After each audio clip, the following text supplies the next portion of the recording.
Lanny, what the fuck do you mean I shouldn't be here? That I shouldn't be live right now? Explain yourself, freak. Also, hello everybody else. It's Halloween? What are you talking about? It's not fucking Halloween. This shouldn't be Halloween. Halloween at like the end of the fucking month. Hello. It says October 31st, idiot. October 20th, 5. The Christmas of Skeletons. Lenny, I'm about to grab you and fucking throw you against the wall and hear a big splat, you big idiot. Buy a gun. Already ahead of you. Ugh. I wanted to stream yesterday, but I was like genuinely exhausted. Work kept me busy all fucking day, and by the time I found time to sleep, I passed out hard, and it was midnight before I really came back to. So, I I bought Oreos. You bought Oreos.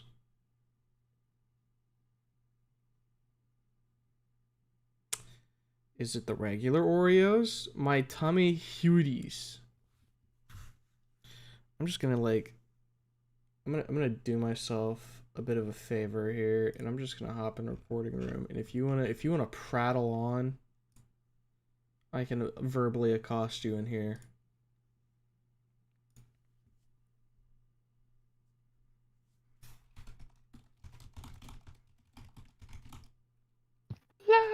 There we go. What do you mean you bought Oreos and now your tummy hurts? How many Oreos did you eat?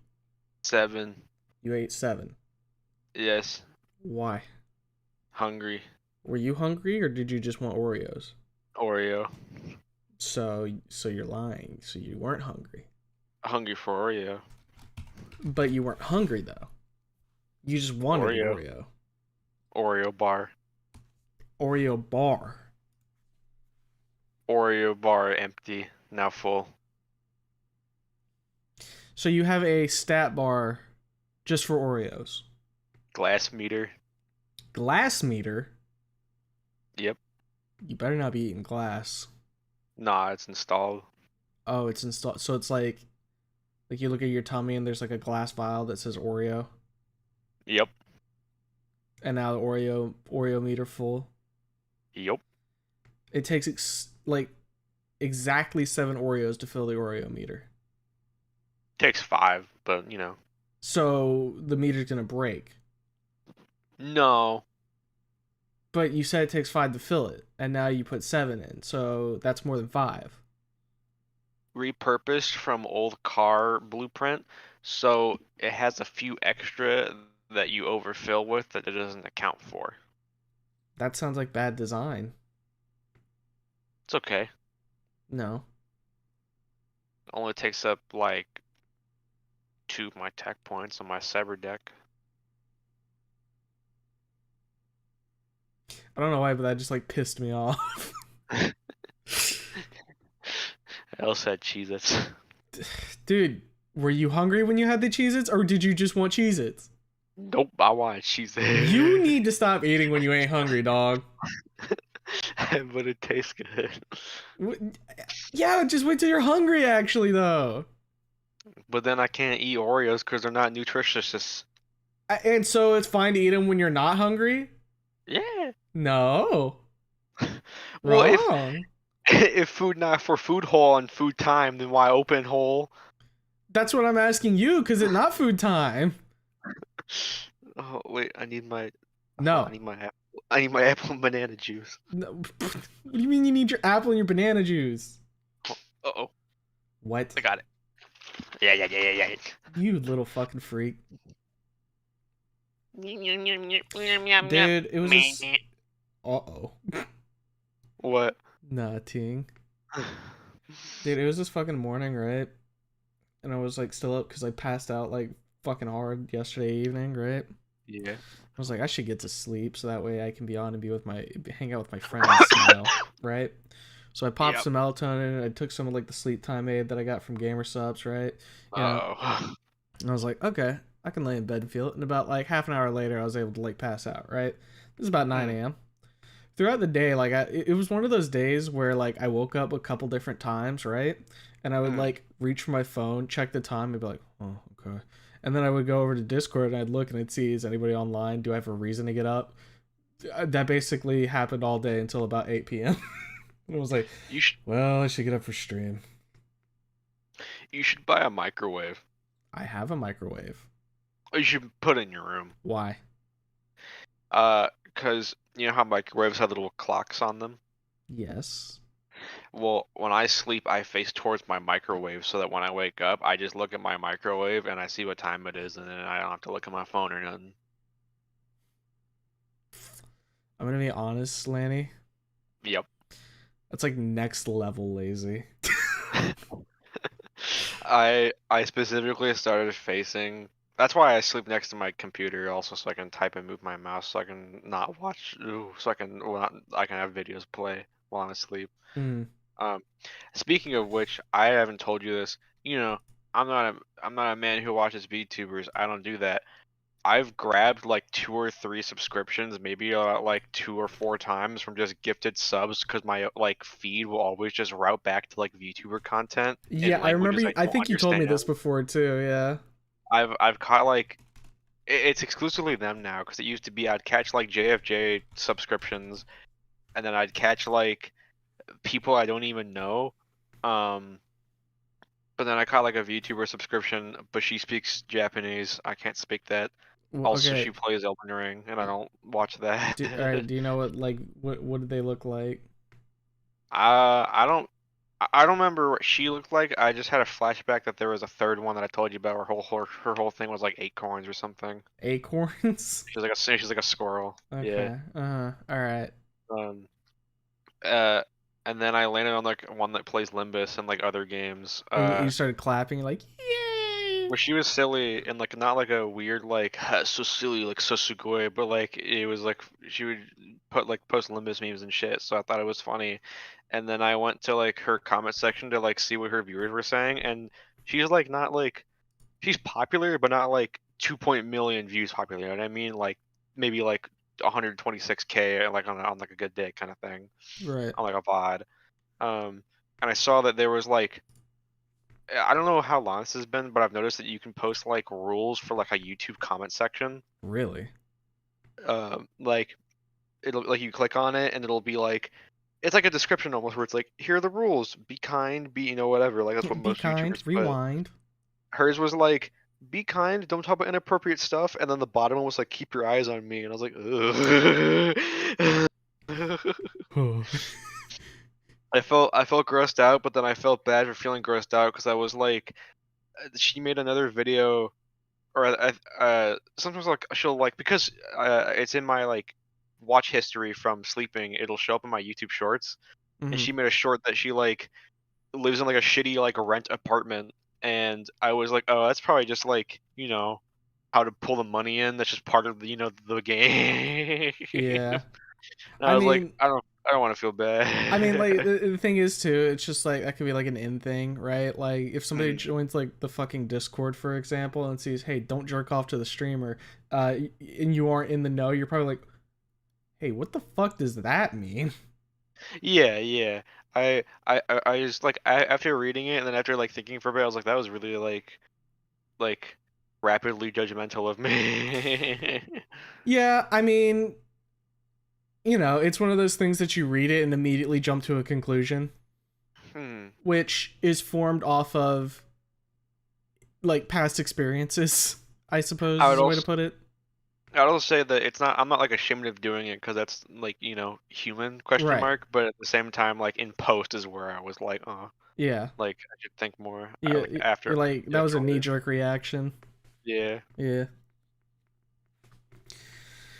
I bet you're looking forward to Monday. Oh yeah.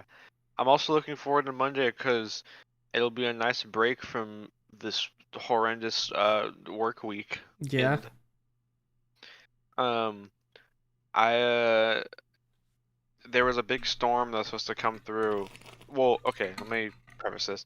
It wasn't just one storm. There was one storm that brought like it was like a genuine like a giant wave of like horrific like thunderstorms like crossed over the city, Right. and it brought like it started at 2 a.m. and it was supposed to end at like 7. So that's a lot of it was like 1.2 inches of rain initially, and then Houston floods really easily. So you know people were like, oh, power's gonna be out, shit's gonna be flooded. You know, dystopia falls apart kind of thing. Right. Um, not dystopia, like ghetto falls apart kind of thing.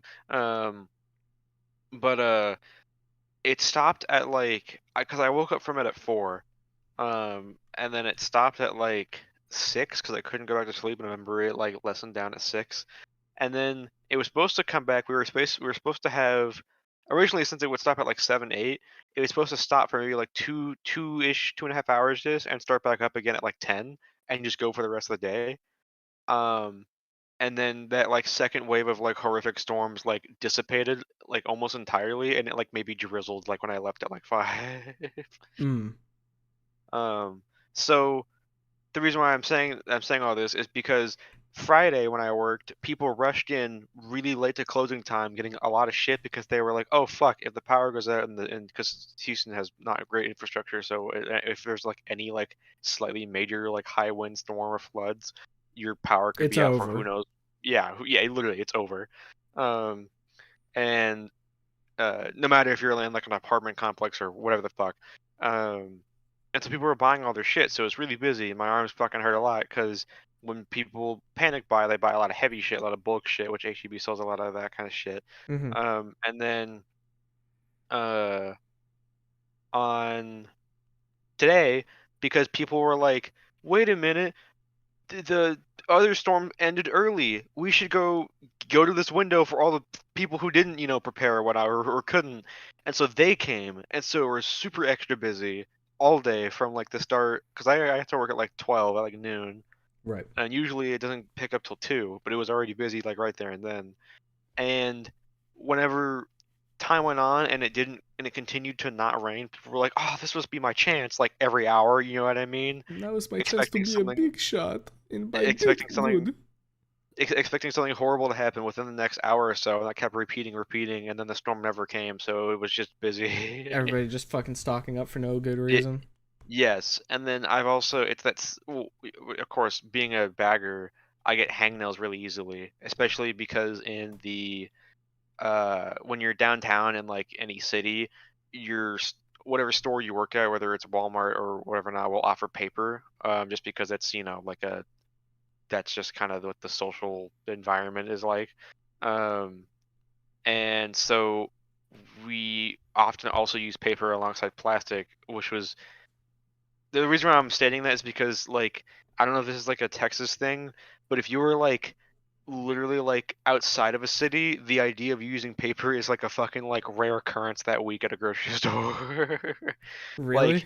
Like, yeah, yeah, like to the point to where the bags at HEB at stores outside of Houston are different than the ones inside of Houston because the one inside are used more often, so they're like they have handles and they're a lot more like robust and firm, while the ones that we have at other stores that I worked at outside of Houston are like very flimsy and we only have like maybe like a pack or two for the week. Huh. um Never really thought just about bag logistics.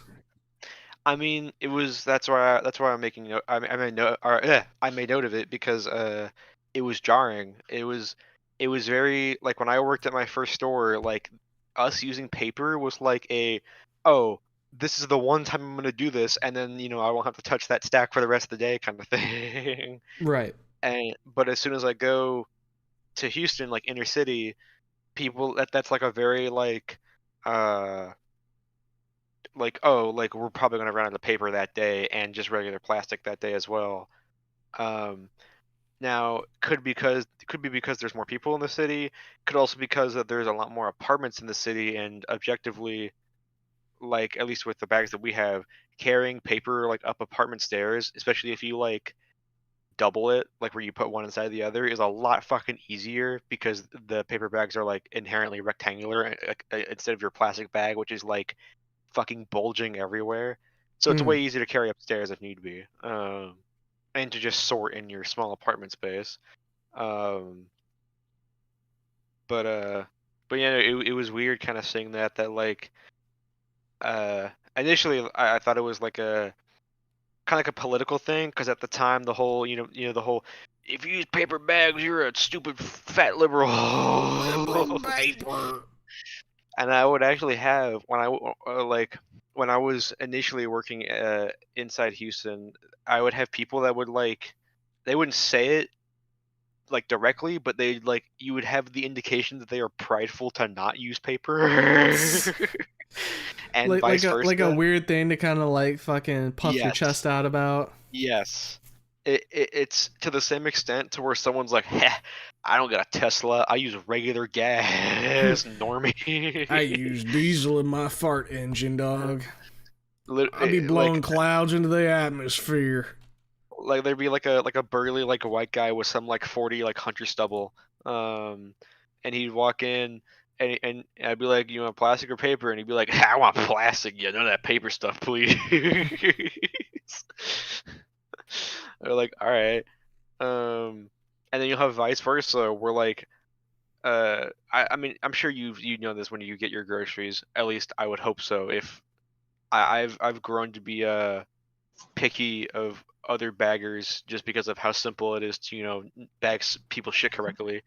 uh I would hope that you would encounter that, usually even if you ask for paper you're gonna get like your meats and shit wrapped in plastic so you don't get all their meat juices all over your other shit, right? Mm.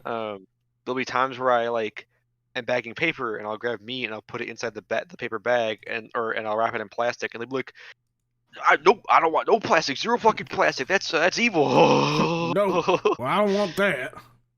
And it's like, okay. This don't count as a reading stream, letting you know. Okay, then I will not read anything in the stream since I'm not allowed to read since it's not a reading stream. Smiles. You should turn this game off and play Donkey Kong Country. I don't have Donkey You Kong should turn Country. this off and then play the new Bubsy game. The new Bubsy game. Yeah. Yeah. Mr. Streamer, have you thought about doing a legacy literature reading stream? Like reading my Immortal fanfic. That sounds like that can get out of the pile of like dog shit fics that we end up reading. Kind of like the fucking Sonic High. You would have to get Iron or Sarge or someone to read you My Immortal. I'm so fucking sick of that thing. I hate What that is- thing. You've run that What one too is many my- times. Yeah, I was gonna say. No, it's so long. And Oh. when I ran it, because I ran it with Rock and Roland, they wanted all of us. Well, not I say they as like there's a fucking like ulterior entity.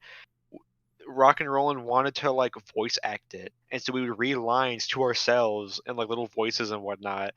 And it got to the point to where I was trying to play like 7 Days to Die because when we would read it, we'd read it for like 2 to 3 hours. How long did it take to get through? Like I think 2 or 3 weeks. Yeah, like fuck, I'm gonna be doing an entire My Immortal fanfic then. Fuck that. That thing is genuinely long. Hold on. How? Let me look this. Part of the reason I was able to stomach Sonic High is because it only took 2 streams. Because what Sonic High had 3,000 words. Shit. I thought you said it was like 30,000. I'll look it up.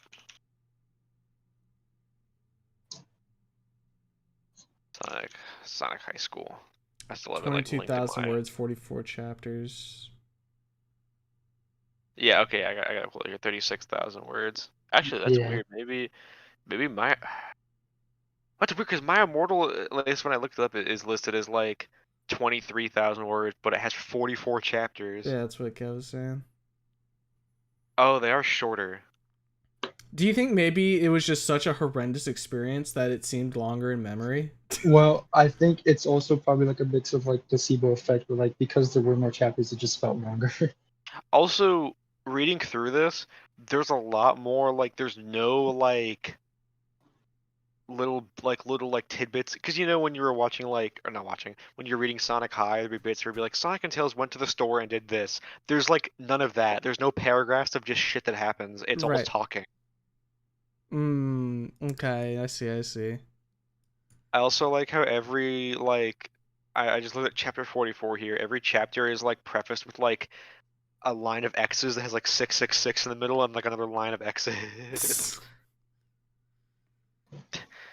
I also like how some chapters here just randomly have names and not numbers. So like chapter 7 is just called Bring Me to Life. Chapter 39 is just called I Am a Trolling Genius.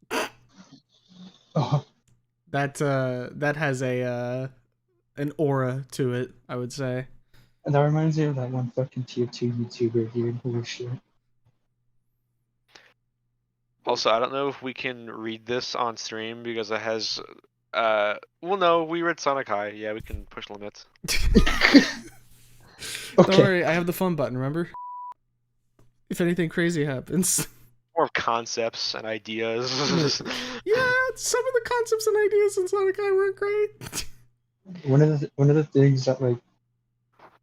things that tends to usually get me with like the censor button is whenever someone like is reading something so atrocious, they like go through words and having to use it again. Yeah. So every like fourth word they have to use it again. Dude, I gotta remember that I can be a no commitment streamer when it comes to like longer form stuff and just be like, here's your one stream of this later. Dumbledore. Guess that's my show for stream. Once a month, obligation fulfilled. Y'all have fun. Going to bed. All right. Night, Lassiter. I think you also have to Bye-bye. remember that like the censor sound will always get me bigger. Yeah, I When you know. said the censor, I thought you said the Simpsons. I got excited for a second. The Smompson. I hate you. Dude, they're in Fortnite now, dude.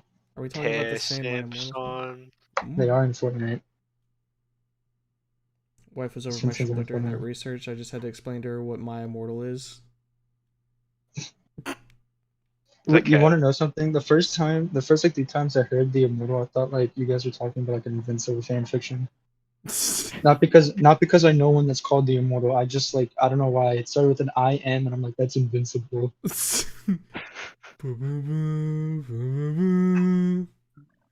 Shima, what if I made you an Invincible intro? Would you use it for stream? If I made an invincible what? If I made an Invincible intro, would you use it for stream? Yeah, why not? At least once, you know? Might as well. It's when I play the invincible fighting. Why would you ever? Why would you ever do that? I don't know, because I'm stupid. Get your ass swashed. The people who've been playing this game is like literally longer than you've been alive, probably. Name top 5 people from the Snootverse you can imagine yourself winning against in a fight. I have not thought about that type of shit in like a hot fucking minute. I'll say Dude, anything with brittle bones, you know what I mean? yeah. So like any avian. I don't know if there are any avian species though. I'll say Trish because she's short as fuck. Naomi because she's a pussy. You could probably Matador, you know what I mean? Right.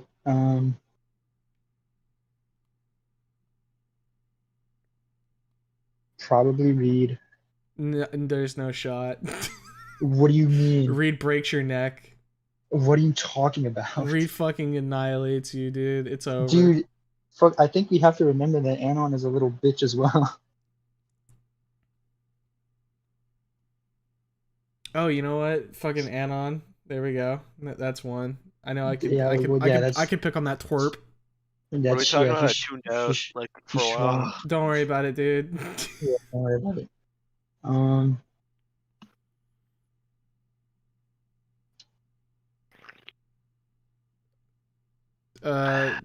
Fang's mom, Samantha. She's I was small. gonna say. She's avian. Like that's a Yeah, win. that's an easy win. These are things you'd kill. How many like are we at? Is it Like 3, 4 or 5, I 4? think. Well, personally, it's like 4 or 5, I think. I forgot. All right, just throw one more out there. Fucking.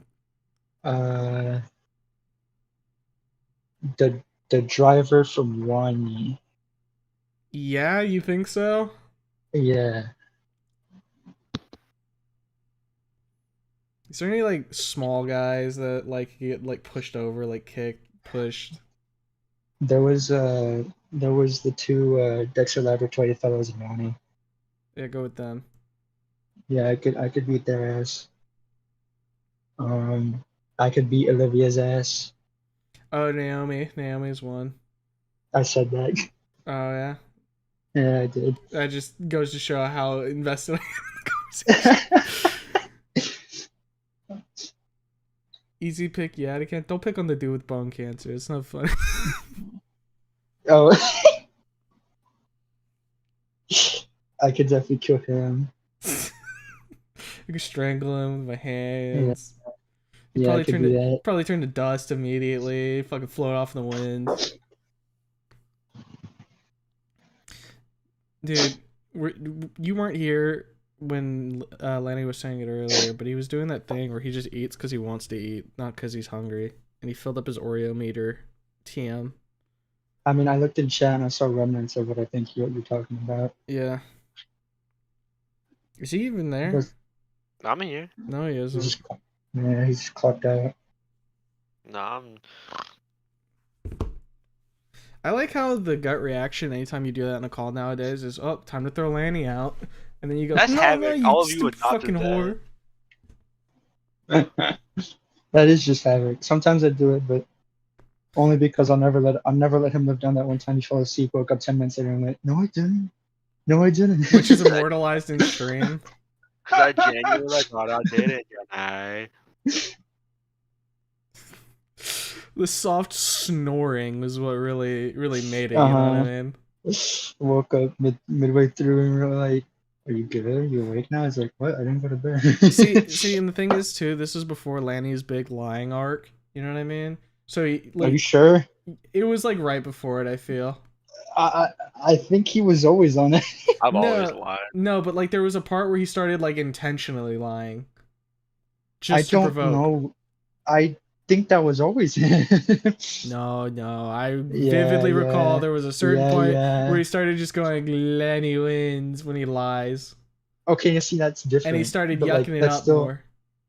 I guess. But even then, like, he always did just like lie. The only difference is that he never went, Lenny wins. Well, okay, in the past too, he would like, if he lied, he would immediately like afterwards be like, I was lying. I lied. Nowadays, he'll just say some shit, and you'll have to call him out, and then he'll be like, yeah, I was lying. Lenny wins. Do, do, do, do, do, do, do, do. What is the sound that plays when Lanny wins? The Limbus victory closing off sound. Yeah, did. No, the Limbus dagger sound. And I was looking at the game pile again, and I'm like, I really do need to start playing some of these. So I think that like the next one I'm gonna play is gonna be the Spooky's Jump Scare House, even though I played that many times. Are you Right. ready for that? What? Yo, are So you you're ready for ready that? for He said. Am I ready for that? Yeah. I'm ready for like a stream of me just holding W. Yeah. It's scary. Here's the thing, Look, right? alright, dude, if you want a real stream, put me on the fucking Horium, alright? I bet everybody will be so happy.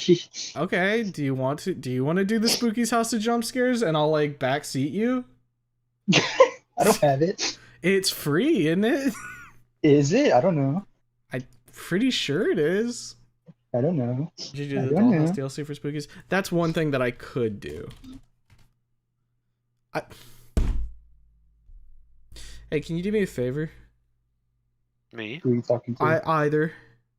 Okay. Yeah. Can you type spooky in the Steam search bar? Oh, does Spooky Scarlet's come up? No. I think I'll leave Laney to it. Oh. Do you see it? What does Laney see? If you ever want breast milk in the game, Okay. It's called a Spooky Milk Life. Oh, okay. I also like how it only has mostly positive, implying there's like conflict. Conflict in the milk fandom.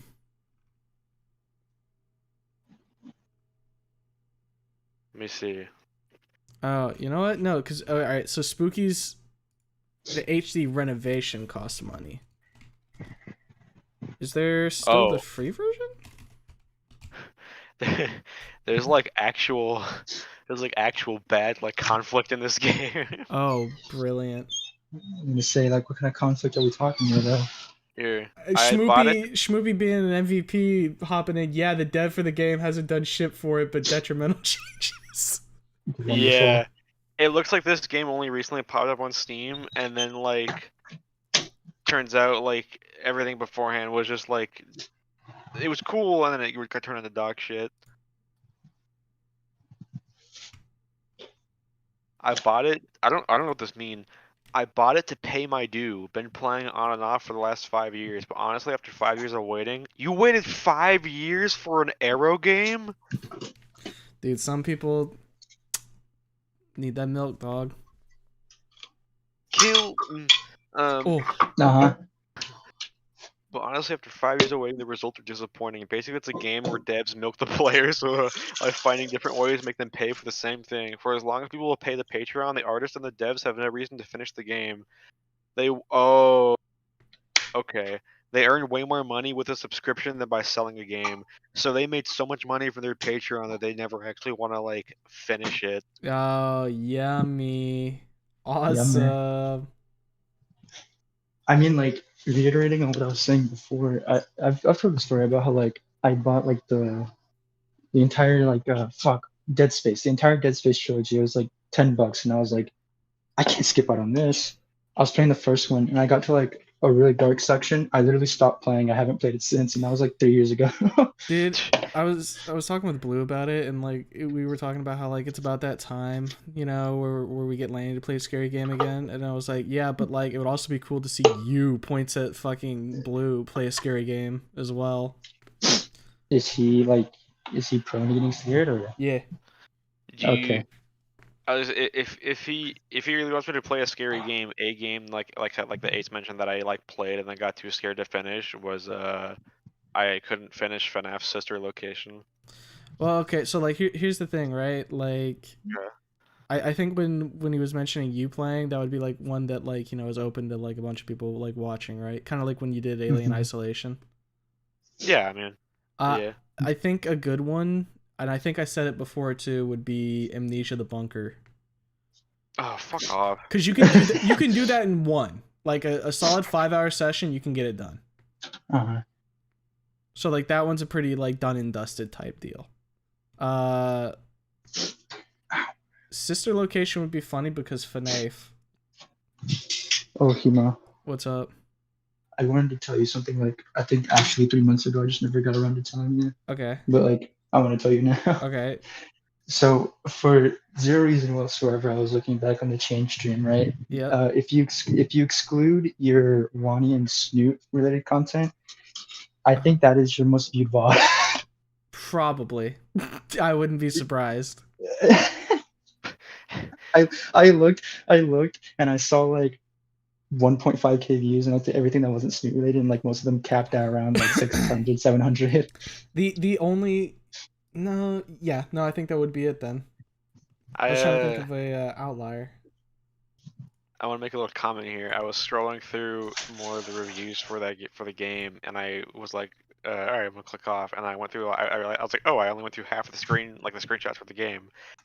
Like 3 of the screenshots for like the milk game earlier are just like showing like the character outside, and then like day, night, like dawn, like it's just like flickering like a light. Sick display.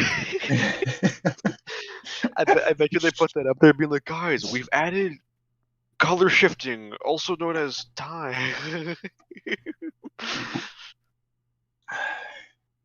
Okay, so I think if you take out all the Snoot Wani content, right. Alright, it looks like it goes in this order. The April 1st stream. Right. The birthday stream. Right.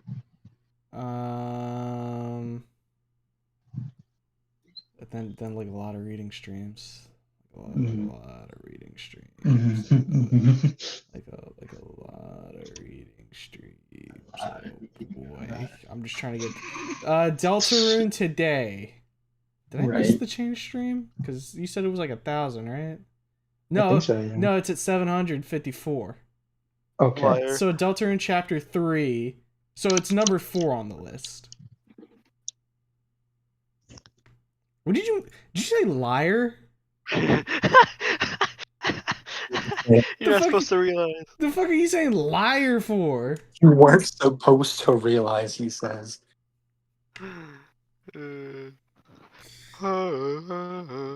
What What's your thought on the gaming is dying stuff? Some people say go indie, but even most indies feel bad nowadays. I'd say if you think indies feel bad, you're not looking in the right place. There's always going to be unabashed slop, but like the indie scene has been popping off with like pretty good games. Yeah, like I was gonna say, anyone who's like shouting that like gaming is dying is only saying that because the current like major indie is falling into the corporate scheme of like going AAA. You know what I mean? Like And like AAA is doing nothing innovative or good. I mean, like Battlefield or 6 is pretty good, but like, as a general, like the industry itself is shooting itself in the foot in every way that it fucking can. yeah, that or whatever major AAA like set is doing right now, one of them is falling off. Cough cough looks at Helldivers. But You've got like fucking Nintendo doing Nintendo shit that everybody's groaning about. Oh yeah, it, and then like isn't like Xbox like dying right now? Yeah. oh, I was gonna say, if you want to say something's dying, Xbox is dying. I can tell you that Right. consoles are probably going away, and at least in terms of like, your PlayStation, Xbox, like kind of shit. I mean, I think Xbox is just shooting themselves early, getting the getting the paint over with, painting the wall red. Yep. I think Sony is gonna probably just bleed out slowly or shift to like handheld, kind of like how Xbox tried to, and then labeled their shitty Steam Deck at $1,000. Yeah. I mean, like, look, at an industry level, like, gaming is struggling, but Mm, I don't think like I think that it's all brought upon themselves, and that gaming doesn't have to be a fucking like product. mhm. But Humo, where's the money to be made? Oh. Pornography. Humo, where's my obligatory life service? No! Throws you through wall? Like Because clearly sales aren't good enough. God, that shit, like like, we've you would been get me on a whole fucking tirade. You already know I hate that shit. like we've been having a lot of good things. Like we've had I mean, Elden Ring was still like fucking insane as like just an idea that it was so large and so cool. Night Rain was a little bit more I, polarizing, but was still a good idea. yeah, Nightmare was a little more polarizing. The DLC for Elden Ring was also Good. cool. Mm-hmm. Then you had actually I should add asterisks. Cool once they got rid of, I don't know if they ever, I think they fixed it, where the final boss for the Elden Ring DLC had like what 10 billion particles covering your screen. Oh, I heard something about that, yeah. Then you had like the kind of rise of, not rise of soul likes, but like the expansion of it, where you had what Expedition 33 pop up. Mm-hmm. I want to say there's a few others out there that appeared. You had Death Stranding 2, which I heard was good. Mm-hmm. As long as that's your John, Yeah, as long as it's your thing. I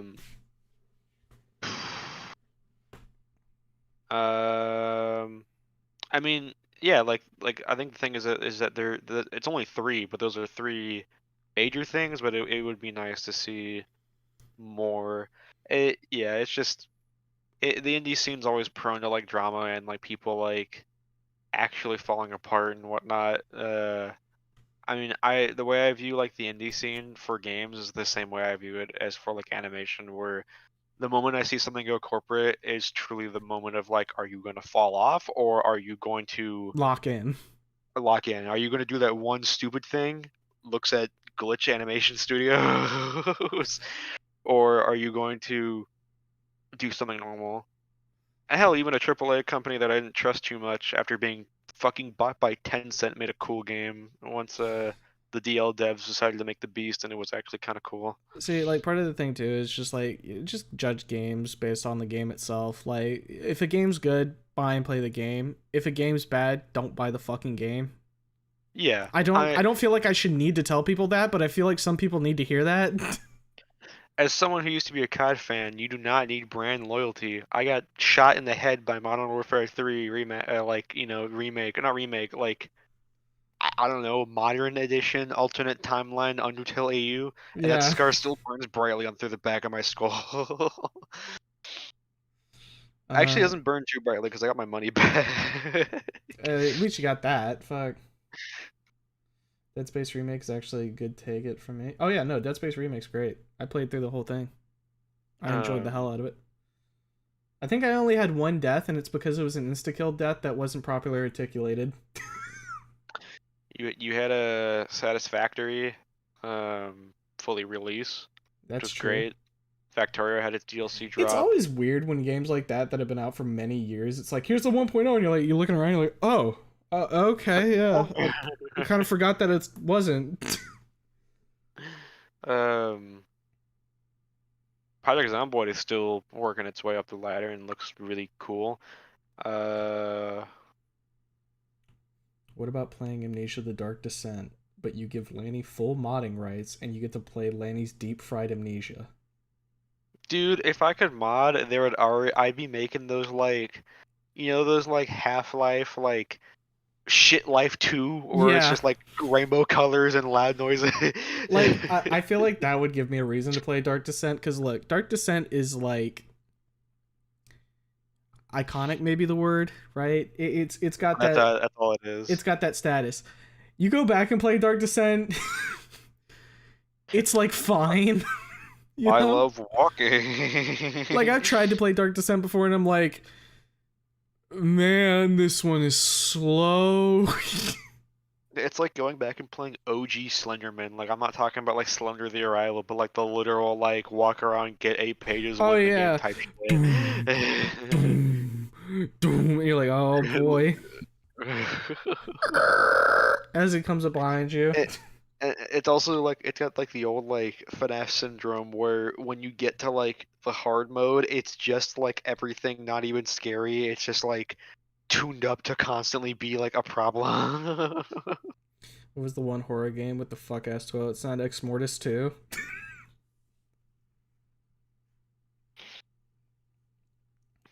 You know what I miss? What's up? I miss when slap games from like indie devs, not even indie devs, just from devs in general, used to be those like small games that like YouTubers play in like 2014, like when Markiplier played was it Don't Shit Yourself? Oh yeah. Because sometimes they'd make horror games that were like clearly just like assets like slapped together, but were like really weirdly intricate and like backed up by like a in-depth story. Right. You also, God, I wish we were back in this era, back in the day when we talked about this before, where you had a RPG Maker horror bouncing all Oh over yeah. the place. And there was like some real certified bangers that came out of that. Exactly. You had Eve, you had The Witch's House, you had the fuck we talked about it. Wasn't one called like Corpse Party or some shit? Corpse Party. Yeah, I don't think was that RPG Maker? I thought it was. I don't remember. Mad Father. Mad Father.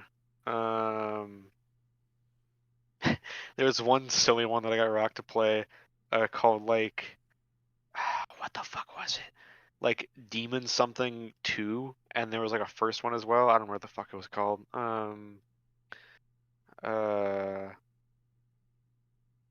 Type of shit that you would see like, I don't know if you know who Manly Badass Hero is. I used Yeah. to like watch shit back in the day, that he would just crop up and play.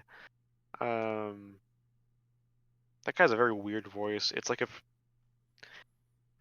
It's I don't know unique how else for to say sure. it. I don't know how else to say this. It's like if Critical was like a deep fried nerd. A deep fried nerd.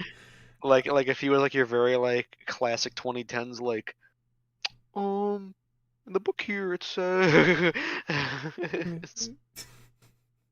Because now all that shit is replaced by Fears to Fathom, which I don't want to be mean to those devs or to Puppet Combo, but holy fuck, am I sick of like, ever wish your life was visited through PS2 graphics? Like, okay, like Fears the Fathom is like, I guess, kind of interesting to me. It's not a game I would see myself playing though. You know what I mean? It's like something that I'm like, Absolutely. just put somebody on playing this. I would watch it. It's the same kind of thing with, dude, you and Schmoopy both sent me the same fucking image, and I've tried to not acknowledge it, but here it is. Well, because I didn't see that Schmoopy said he sent it to you, so like I sent it to you as well. But fucking, so like, yeah, that's how I see Fears to Fathom. Puppet Combo games, it's like a love-hate with them, if I'm honest, right? Some of them are cool. Some of them are really weird. Well, because here's the thing, right? Puppet Combo have loud noise. Yes. Huma not like loud noise, but I feel like a decent bit of the Puppet Combo games do a really good job of building suspense and tension and keeping that as you play. Because you're like, the thing's gonna show up. I wish Puppet Combo was more like the game that we played. Not that we played, that you played a little bit ago. I don't remember what the devs were called. They made the Lacerator. Oh 'Cause yeah. Puppet Combo has that same kind of energy where it's like silly to a degree, but they don't ever like fully lean into it unless their story goes on very long. Right. That one leaned into it like immediately, which is really fun. Yeah, but like it's because it knew what it was trying to be and it wasn't trying to take itself seriously, you know? Exactly. I just like okay, because when I think of I don't remember if this is a Puppet Combo game, but like Uh-huh. there's one called like Blood Wash that was very silly at the start and was very like And then got kind of serious at the end. got kind of serious. Like I don't know if maybe if I'm just like not getting creeped out by it, or like if I'm at that point where I'm like that's fucking silly to me, you know what I mean? But like it's like the first part of like most of those games is like when you're playing like a Gmod horror map in like 2025. You're like me when the fucking like PNG of like a scary face jumps out from the mirror. Or well, I will say, God forbid if you do run into this, me when I play Gmod horror maps and forget that people use that like image of like an actual like actual gore. Yeah. Manly and Himo team up when? Fucking never. That dog's out of my league. Are you kidding me? That man's fucking. He's up in his anime stars. He's up in his Manly tower. Exactly. His Reading ivory badass fucking stuff. tower.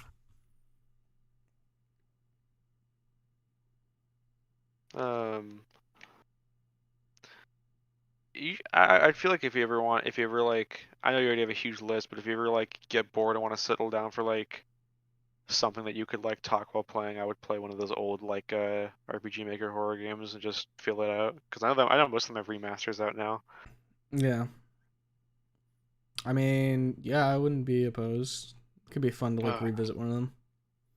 I'd probably do one like Ebe. Yeah, that's literally what I was thinking about. Because I know Ebe was a pretty good story one. Ebe was my favorite one. The first one I ever watched was The Witch's House, which is actually how I found Markiplier. Because back when I was younger, I used to only watch Tobuscus because he would only say the word hell, which I also remember this every time I think about that. I always forget that like back in my day, and this is the only thing I can ever say back in my day for, because it literally doesn't happen anymore. Hey, don't worry. It's only going to be something you can say more and more as time goes on, buddy. Back in my day when I was a small child, saying hell was a cuss word. Oh no, yeah, no, it's one you can't say. You get your finger wagged at. Saying hell in public was like saying fuck by accident. You had to say heck. Yeah, which is fucking strange to think about. I mean, look, I think I've talked about it with you before. I feel like all like quote unquote curse words. Curse words. Sorry, I guess I went to like Warhammer there for a second. Curse words are dumb, and getting mad at a child for saying one is like, why? Like, what's the point? Yeah. But I always think of that because remember my mom was like, what did he say? What did Tobuscus say in his 2-minute video? He said, hell, Mom. Okay, but none of that fuck shit. Just fucking killing you. And I remember I was watching Markiplier on the couch in my underwear, and he said fuck really loudly on my phone. My mom goes, what? What was that? And then I showed him playing FNAF, and now she calls Freddy Fazbear the bear that gets you. The bear that gets you. Yeah, I remember that lore.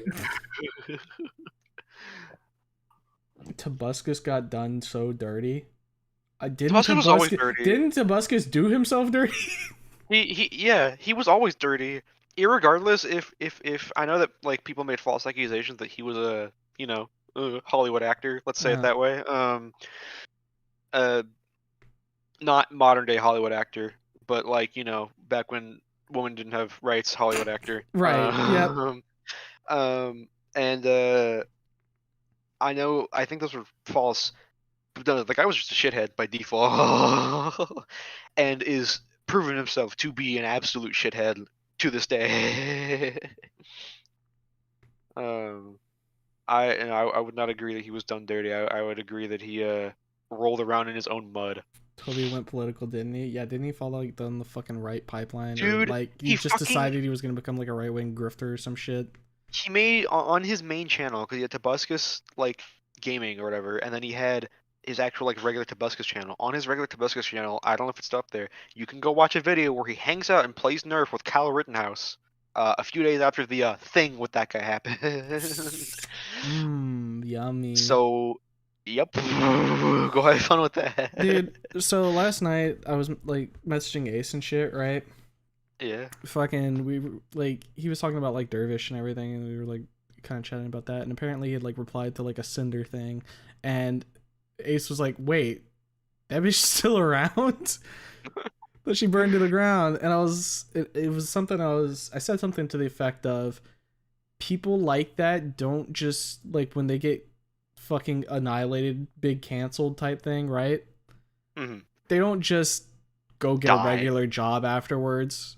Yeah. They try to hold on to whatever scraps they can. Could they go get in a regular job? Sure, because like nobody needs to know who you are, right? Mm. But those types of people, they don't just walk away. they stay and like hold on to whatever scraps they can. Mostly because whoever is still there or is like you have, whenever you cancel someone and they actually get like canceled, you effectively filter out the like common viewer at that Yep. point, and you are left with Only the most The people hardcore of viewer. literally. So these people will literally never leave. Like, no They are matter your what. ride or die. Like literally, and it's like, well, I might as well. I mean, they'll probably give you money too. I mean, no, I mean, fuck. Look at I don't know if I should say that. Never mind. Yeah? Well, How bad? okay, not bad. It's just the guy himself brings up a lot of like shit. Not Joe Rogan, but the guy who came before him and was being known for being bald and crazy and saying things that he shouldn't, and then got sued for saying something wasn't real. Mm-hmm. You know what I'm talking about? Yeah. Something You- water, something Something frogs day. something. Oh no, never mind. I was talking about him. Yeah. Okay. Sorry. I had a mini realization in my head for Uh-huh. a second. I thought it was that guy that Liver King was now after, and I was like, no, Liver King just is after like Joe Rogan straight up for no fucking reason. Dude, what is Liver King doing? Like, I never really knew him. All I remember is like he posted a video. He's like, it's all fake. So what happened is Liver King was of course known for the guy eating a lot of raw meat, eating literal like bull testicles and whatnot, Right. and then eventually started promoting his like Product. meal plans. Like, I don't know why the word's escaping me, protein stuff online and all that. Right. And you know, cool, whatever. Then he basically like felt like, I don't know if he fell off like the face of the earth for a bit, but people were seeing posts of him where he looked like pale and like kind of like sickly, Corpse-esque. and then he like fell off for a bit. Came around that he was like, oh yeah, no, guy totally uses steroids, a lot of them as a matter of fact. Right. When he's saying that he doesn't. And he was, you know, he did it right. He was straight up like, no, I use steroids. It's true. Like, I'm not gonna hold it back. I do it. I've done a lot of it. And then, you know, fell off. People forgot him for a while. A couple of years later, in the year of our Lord, I think either 2024 or maybe this year, he comes back. Highly schizophrenic, highly sickly looking, and muttering into several videos about how he's gonna kill Joe Rogan, and that and I quote in one of his videos, if any of my fans know where Joe Rogan's family is, if they're in like a 2 kilometer radius of me, let me know so I can go get them. Jesus Christ. It was so bad that he was placed on house arrest and was told that he could not make any more of those videos by a court. So, to keep doing this, he keeps uploading these schizophrenic videos, and instead of saying Joe Rogan, says, I'm gonna fucking kill Seth Rogen. Not Seth Rogen, but you know, the other one. I'll get him. A schizoid proven correct through a series of events so impossibly retarded and convoluted, I'm blaming demons too. At least that's take that with a grain of salt because I didn't like look deep into it. That's like You just looked at the outside and you're like, that's crazy. I watched one of his videos and I was like, man, whew, looks at ankle monitor. Dude, it's that thing we talked about before, right? We've talked about it many times where it's like, is it just like the type of people that get famous that like just are prone to like freaking the fuck out or like having full on graveyards in their closet? It's both. I'd say it's both. Because realistically, if you think about it, a lot of people out there who are regular people have kind of always had shit in their closet. We've only really been open to it. TikTok, perfect example. Mhm. Tons, and I mean tons of people, not even super famous, who just like are on TikTok, talk to people, make their thing, do whatever. Suddenly become popular, not because of their shit, because some of their viewers found out they have like the most atrocious fucking thoughts or like things that they do in private, and then they get outed. Like they've always been there. We've just had the platform to like view these spectacles now, like with ease of access. And then also becoming like actually like Hollywood famous is fucking terrifying, and it's probably one of the biggest like weighs on your psyche ever. Because everything you do is under scrutiny. Yes, everything you do is under scrutiny, and not by just like professional media. The fucking notion of a paparazzi is disgusting to me, and it's probably one of the worst things you can ever have like fall upon you. That shit is like genuinely filthy. Being a paparazzi is just genuinely being a like stalker for hire, and not as in like the zone, but as in like that'd be way cooler. the artifacts of LA. I'm out here looking for artifacts, and brother, you look like an anomaly. I do remember when Stradovich was like, Stalker, can you send booty pictures of the Kardashians? Thanks. Stalker, we have intel that fucking Miley Cyrus big drug. Go take picture now. Take picture of her giant massive heroin needle, please. You have to dig through the dumpster to find it. Because whenever I think of Stalker, I think of the Seth video, and I like one of the parts of it. I don't know if you've seen it, where he's like, I have some of my own artifacts in my home. Look, a stone blood looks like trash. And the rare hypodermic needle, it looks like a pile of discarded like needle. I think I remember that. I was thinking that shit. I guess for me, it's like a thing of like, yeah, like all of that is like real dog shit, right? Mm-hmm. But then you've got people who are like good people who are also, and I don't know if I don't want to like be pessimistic and say that they feel like the outlier, but it feels like there is way more bullshit than there is like people who just like keep a level head, or as level ahead as you can.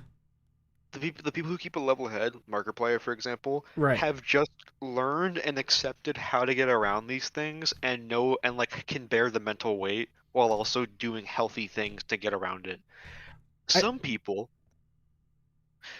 choose to engage and make it a part of their life wholly. That's what I was gonna say. I feel like the people who are successful mentally when it comes to that type of thing are people who like have the layer removed from popularity. Popularity affords you opportunities, but it's not something to revel in.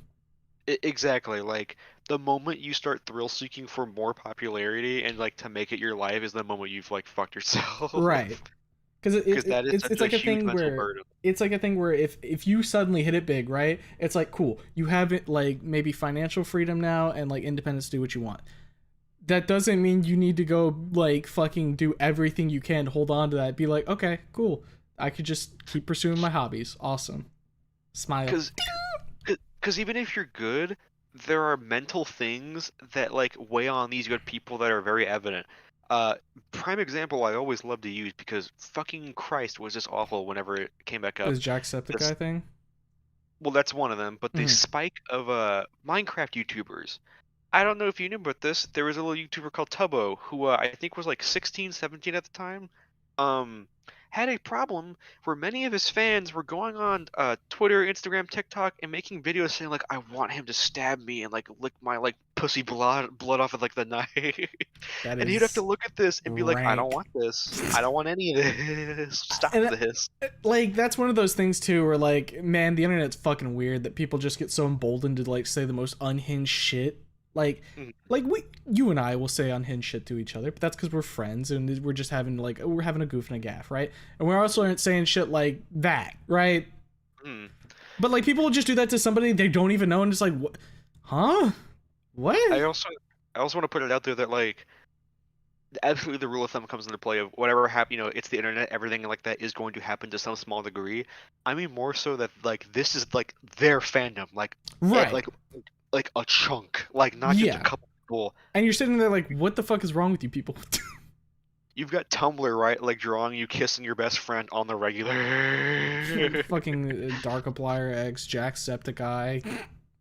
Yeah, like, and sure, if you find the fandom for it, it's huge, but like, it's not like bubbling on the surface. You know what I mean? I don't have to look at my YouTube comment section and see that right away.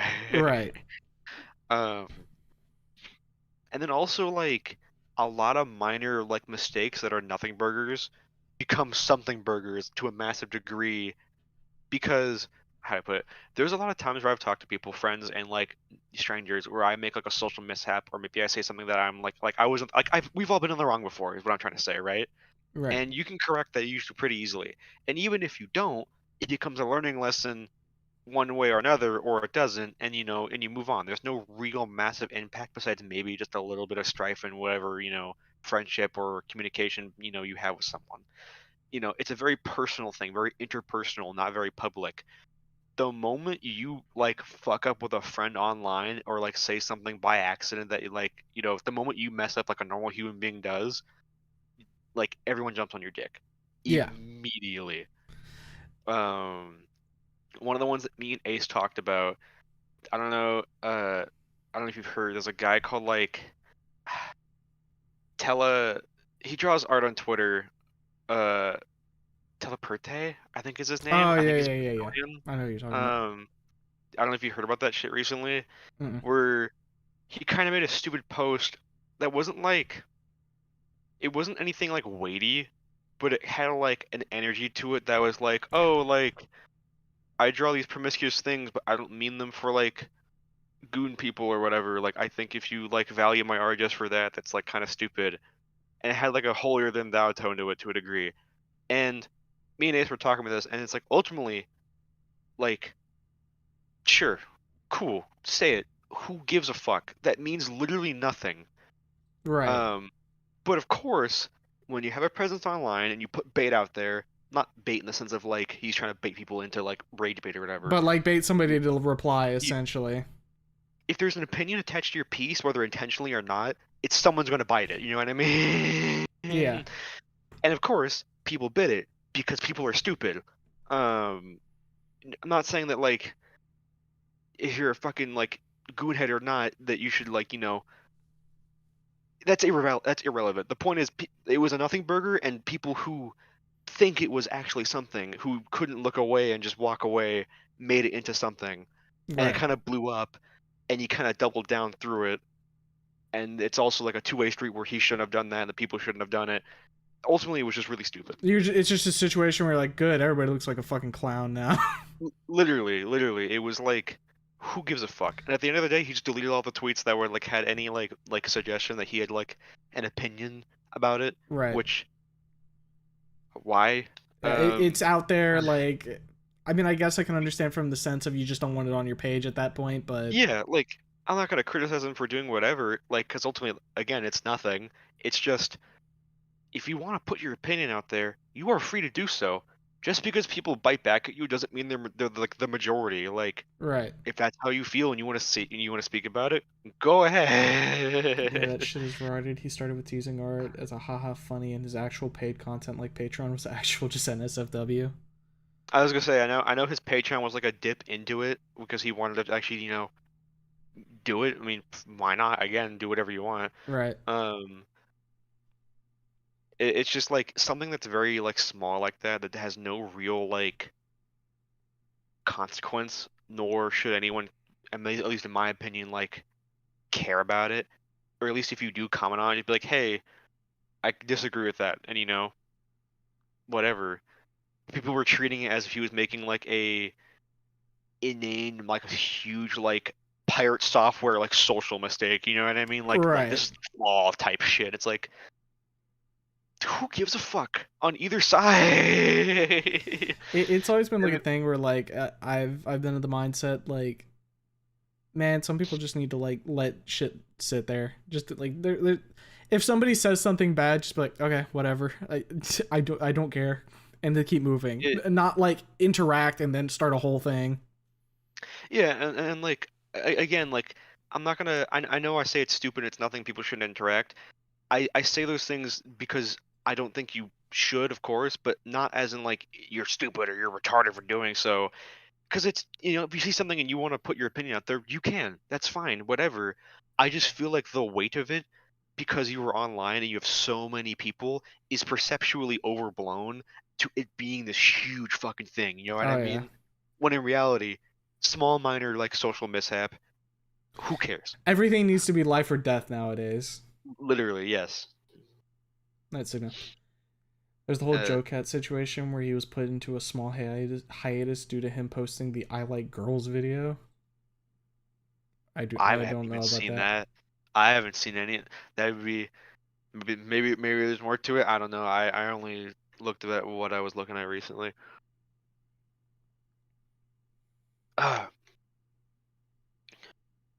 We did that thing where we just chatted for an hour. Oh, that's fun. I don't give a fuck. Yeah, Welcome to the chat place. Welcome to the... Do you know what this game is, by the way? Zeeker's made it. I saw it on his Steam page. Yeah. I was kind of just poking around, like looking for something to play, and I was like, huh, sure, why the fuck not? I was gonna mention that I wish we had more games that like Zeeker made. That's not at all what I meant to say. I wish we had more games like the one he made, The Upturned, because I really like that one a lot, and I kind of miss like when I think of like shitty like PS2 graphics, I like that. I like that a lot more because it's not as like it's not just like, oh, everything's kind of like shitty and like voxel looking, not voxel, but like it doesn't look like a shitty like render. You know what I mean? Right.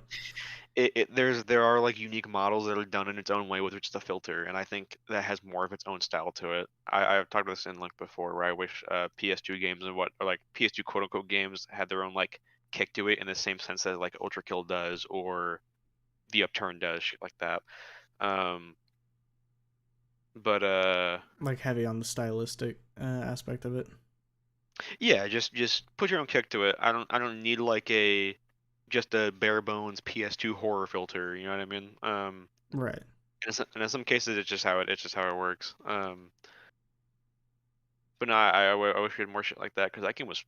I remember I bought that game on a whim, being like, oh, I didn't know this was made by the company guy, and I played it, and I was like, this was really fun. Yeah, it's a game that I kind of wish I hadn't watched somebody play and instead played myself because it is a good game. There's just no way around it. Say, I forgot that you would watch someone play it initially. Now that's if any of you have any interest in like a third person 3D horror, not really horror, but like silly kind of like physics puzzle game, don't watch things about it. That's a very fun game to just play. It's definitely one of those. It's definitely one of those games that goes on the list of you need to play this blind. Yeah, you either and it's not like an Outer Wilds level or anything, of course, but like if you watch it, you're not gonna have fun playing it, and it's one of the things where if you play it once, I mean that's kind of it. You know what I mean? I am still like genuinely shocked how many people have not played or seen Outer Wilds in our group. I've done a great job of sticking away from anything. The literal only bits of Outer Wilds I've seen are the parts from Pirate Software's stream back when that was a huge drama point, where it was like, hold on, I'm gonna walk away and go look up the puzzle, but not really. I'm gonna think. Yeah, but I'm like really smart. Look. Left. I'm like the thinker. I think is something that he said. Dude, it's. That's all Pirate Software, but like fucking, it was so strange because I don't even remember what it was like. We had like 6 or 7 people on a call, right? Yeah. And it was like, oh yeah, talking to, it was the night I think I played Lacerator, right? Because afterwards, oh yeah, Pollinator, me and Blue were talking about it. Yeah, Pollinator was asking me about Outer Wilds, right? And I was like, oh, you got it. This is fine. And then I brought that up in the call, and everybody's like, yeah, never played it. Yeah, never seen it. I'm like looking around, I'm like, what? Huh? That game's fucking awesome. You guys need to play it. I don't know. It's like, holy shit, this is crazy. Because for me, that's one of those games that's like fucking way up there in terms of quality, right? So like, It's like I assume that Undertale, yeah. I assume that most people have either played it or seen somebody play it, right? And to hear that like my close circle, they're like, no, never touched it, never played it, never seen it. I'm like, whoa, you guys need to change that now. I will definitely change that. I'll probably change it over Christmas break when I get my wisdom teeth pulled, and I'll probably just be playing that. I like an ADHD focus. Because I need to schedule that. Because like I think I said it before, like that is one of the few games that has elicited tears. Like, It's nice. and I usually a game needs to be really good for that to happen. I think I like read up on it at some point, but I've also like forgotten anything that I read about it. So it's like out of mind, and I don't even know if it's like what I can't remember is in fragments is if it's like true or not. It's one of the things where if I played it, I would. I basically have my first-hand experience. It's not like Undertale where like actually kind of okay. I had such a weird situation with Undertale where I like knew about it and I knew what it was and I knew that there was like a pacifist and like a neutral thing to it. But when I played it, I hadn't actually seen like the game itself, and that itself was like way more than enough to just like enjoy it. Right.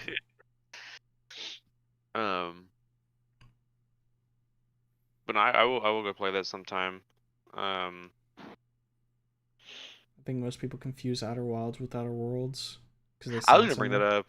Yeah. Yeah, I mean, I know sometimes that's kind of confusing. Which hey, they're making Outer Worlds too, so I heard like conflicting things about that game.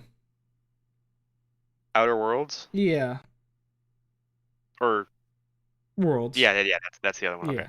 Okay. Yeah, because wasn't that made by Fallout people, or am I Obsidian, stupid? I think. Obsidian. Like some Okay. of their people. I remember that game was like, this is so cool, this is so mid kind of thing, It was just kind of like a hodgepodge of opinions to the point where I was like, yeah, I don't really care. Let me see. There's also a second game Yeah. that actually came out, or is coming out really soon. Yeah, I mean, hey, if the second game's cool, maybe I'll check it out, but like, I don't know.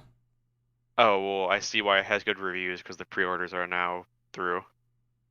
Outer Worlds is fine. The problem is that they market it as a Fallout in space, but it's not even as close as expansive. I think that's what I heard. That it was that some people considered it mid because they were expecting Fallout in space, and it's more of like an actual like, you just it's a different game. Right. You're not gonna get Fallout in space. You're not gonna get what quote unquote Starfield was supposed to be. Man, Are remember we jumping on Starfield? Remember when you had Elden Ring and Starfield in like the same year, or no? Yeah, the same year, and people were like, What the fuck? which one's gonna be awesome, or which one's gonna be Elden Ring and Starfield, greatest games of the century, right up there, right? I don't know what the fuck you were thinking for Starfield. Smoko, what the fuck, Bethesda, by the way. Yeah, I have no clue who the fuck. Like, okay, Starfield concepts look really cool, and then I saw they were attached to Bethesda, and I said Todd Howard has a thick layer of cum that you were looking through with like with pink glasses. Outer Worlds 2 has all the red flags of slop. Awesome. Awesome. Dude, like, fucking... Oh no, sorry, not Elden Ring, Baldur's Gate 3, that's what I meant. Not fucking... Yeah, Shmoopy just sent me the image. Fucking Starfield is definitely like one of those things where it's like... Dude, I didn't even hear, like, people playing this game. I heard people play it, and I heard that it was bad. And I heard that you could land on a planet and walk in a certain, like, 10-kilometer radius, hit an invisible wall, and boy howdy, would I tell you that the whole 10 kilometers was cliffs and valleys. As in, like, literal just geological land formations. And I remember Todd Howard stepped out and was like, but wait, don't you get it? Moons in real life are empty, and you're supposed to be just exploring, and just because you can. That reminds me of people like defending fucking like No Man's Sky when it came out. Yes. Oh. I remember I bought that game. I think whenever they actually introduced like real. Remember when they lied about multiplayer? Yeah, It being like an actual like. yeah. I think I told you about the one person's opinion who I was like, Yeah. this is fucking psychotic. Um. I played it when they released actual real multiplayer, and it was like still rough around the edges. But at least it was Uh, something. it was like I played it like to the end. It was fun. Mhm. They have done that game has had such a comeback. They've had so many updates that when I like go back now, and like I had like a couple saves where like I've played for like maybe like past the intro for like a couple hours. That game is so fucking different. I kind of feel like I'm playing something else. Right.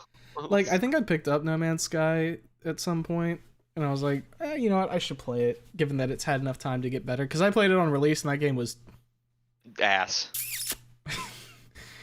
On top of having just content-related issues, it had extreme performance issues. It was just woof. You know what's even better? Star Citizen.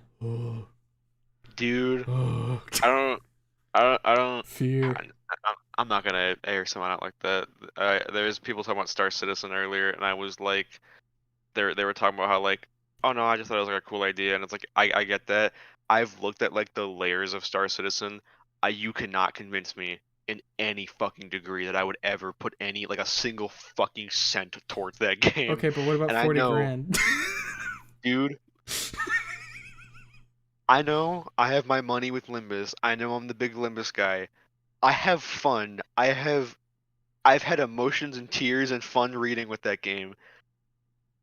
You cannot convince me to pay 40K fucking like yearly like that's an apartment. That's like a vehicle. Yeah. I could have a real ship called a shit box in real life. It wouldn't even be a shit box at 40 grand, right? Yeah, I mean, fuck, man. Like, I've never like I know I pissed away money on Limbus. I would never like if Limbus had released like if you could pay 40 The 40 grand grand ego for pack. ID, kill yourself. As someone who used to play Star Citizen. Smokey, you played so many like games that make me like worry about you, you know what I mean? and and that's what I mean. Like, I can totally see why people would play initially. You know, pay that subscription, buy a couple things, have fun. I'm Right. not gonna shit on you for that. You had fun. You had, there's no. Supposedly. I can't invalidate your fun. That's stupid. Right. But Um, dropping like big fucking but- money like that. Whoa. and maybe it was a case where these things didn't exist whenever you played it initially, but just like as an outsider looking over this game and seeing that there's like a thing that just exists in general, fucking why? Right. Like, you cannot convince me, even if your game is fun, that like this is the one time where I'll agree with you with that thing where like having the option innately is just a bad thing Yeah. with like when it comes to like microtransactions and shit. It shouldn't be there. Like that's just fucking like it just puts a really rank taste in my mouth, and it's also because and take this with a grain of salt because I'm not I'm no Star Citizen player, I'm no Star Citizen fan. You're no Star know. Citizen head. I am no literal Star Citizen. Mhm. But some of these ships that you pay money for aren't like even out yet. You're paying like a pre-order. You got the for it. IOU on it. Literally, you buy an IOU for a possible ship that comes out. God forbid, like the developers die or something. It never comes to fruition. It's also that, or like like putting all the money shit aside, looking at Star Citizens like this is what we are planning to have, and this is what we have now, is like looking at No Man's Sky backward. Right, and you're like, huh? It's like your end goal on paper looks really cool. It's been how long and you're where? This shit's not happening. With how many $1 million?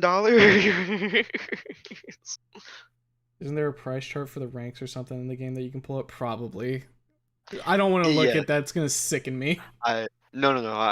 You don't have to look. I can tell you. I don't know if that's what they're talking about, but I looked at something. Star Citizen has that thing where it's like, if you buy the premium subscription or buy like a epic ship, you become like a super supporter and you have like you're like a premium like shopper. So you can now actually see and purchase those 40K deals that we have because you've given us our money before and you'll give it to us again. You stupid son of a bitch. The fucking like Costco loyalty like type shit, you know what I mean? Yeah. Like you must have purchased not even you must have purchased a membership. You must have spent like this amount of money to see these other offers that are more expensive. At least that's what I like saw when I You glanced get at the store. access to the premium store for the big spenders. Because I think you can't just buy like the 40K shit off rip. Obviously, I don't know who can by default unless you've committed credit card fraud of Mark Zuckerberg. But you know, I don't know. I don't know. I don't like you know. I don't know. Point is, if you've had fun with it, you've had fun with it. Right. Nothing bad about that. Did you look? Did you just not see the 40K? Didn't Valve add trade up so that you can trade in for knives and gloves? Yes. Yes. I don't think we talked about that on stream. Do you want to talk about that? I can talk about a couple things on stream about that. Actually, I'll speak a little bit about that because I've done a little bit of things myself with that. Uh-huh. As a previous CS:GO skin shithead in high school who used to have a like I think 2K inventory from like over 2 years, putting all of my like birthday money and like gift money and report card money into like as you do single consolidation, and who eventually sold it all. And lost a lot. I am not victorious. I did not win in any of that. You were not valorous. Do not do that, by the way. Smiles. The CS2 market was having a splurge in October. A pair of gloves that I had previously when I was in high school that I liked, that I bought on my birthday 3 years ago. Again, I bought the similar pair, just because I liked when I did play CS:GO at the time. That I bought for 150 had shot up to 1,200. I didn't sell it during this because I forgot they existed.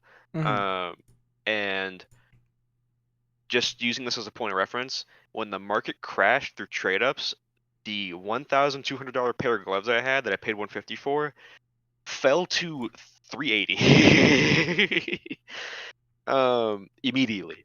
I should also say though that whenever they did fall, you would have, I think there's like 6 or 10 that sold this week alone, when previously when they sold at the price of like 1,000 through October, you maybe had 1 or 2 a month, at least according to Steam's like sales chart. And you can imagine how this affected the wider CS:GO inventory market at on a global scale, because as we all know, for some reason those things can be worth actual millions of dollars for some reason, because this is pre-NFTs that functioned somehow, right? Until now, and people in China would invest in like actually invest in CS:GO skins as if they were a crypto, which I mean they basically were, because Steam's it's not like the fucking government's regulating CS:GO skins unless you're in Europe. Point is, an estimated 2.2 or just $2 billion was wiped off of the market, because what you could do is you had covert skins, which covert skins is like a pretty rare like tier to pull from boxes, and there's trade ups, which you don't know what trade ups are. It's where you take 5 of the previous tier and trade up to the next tier, like 1 of the next tier. Basically like a recycling system. They made it so that you could trade up 5 covert skins, which were maybe initially like some of the shittier ones, worth like $5, $10, $20. More if it's a specific type of one, but yeah, that's exactly. To put more emphasis on this, unlike why covert was like so disparaged like that, CS:GO has a thing where like knives and gloves and all that kind of shit are only accessible from crates. Are only accessible from crates. They're only accessible from crates, and they're also exceedingly rare. Like, it's pretty rare to pull one by default, and there's even like further rare variations of it that extend into the millions. Like, that price range is super huge. But you can imagine that as a wall, because there were yellows, which I don't know, what the fuck the CS:GO term for that is, like legendary or whatever, like really rare things that you maybe like only rarely got from opening crates. Yeah, Um, and like the chasm would be something like the fucking gut knife rust poo poo knife versus like a Yeah. black pearl butterfly knife or some shit, you know? To put emphasis on it, like CS:GO knives, like one of the shittier knives, like you said, a gut rust knife that was like field tested or battle scarred, $300, 380, depending on the float. Factory new, field tested, or mint condition, I think is what the like second term for pristine is. Was like could be in the thousands, could be in the 2000s if it had a rare float. A fucking like mint condition case hardened blue gem karambit would fly for like literally 50 grand. Easy. Just because it became the point to where it was the knife type, the skin type, and the float. And for those who don't know what float is essentially like How worn it is. how worn it is, or like how like sometimes the wear on like a specific skin like can be different. For example, case hardened floats, if your float's really high, it's a blue gem because it'll all be blue, and then if it's really low, it'll be gold because it's all yellow. Mhm. And that's why some skins innately, like just with the way their float works, are more desirable than others. Point is, it was a separate field from like regular gun skins and whatnot, bar a few. Because of how hard they were to get, and the wide range you had.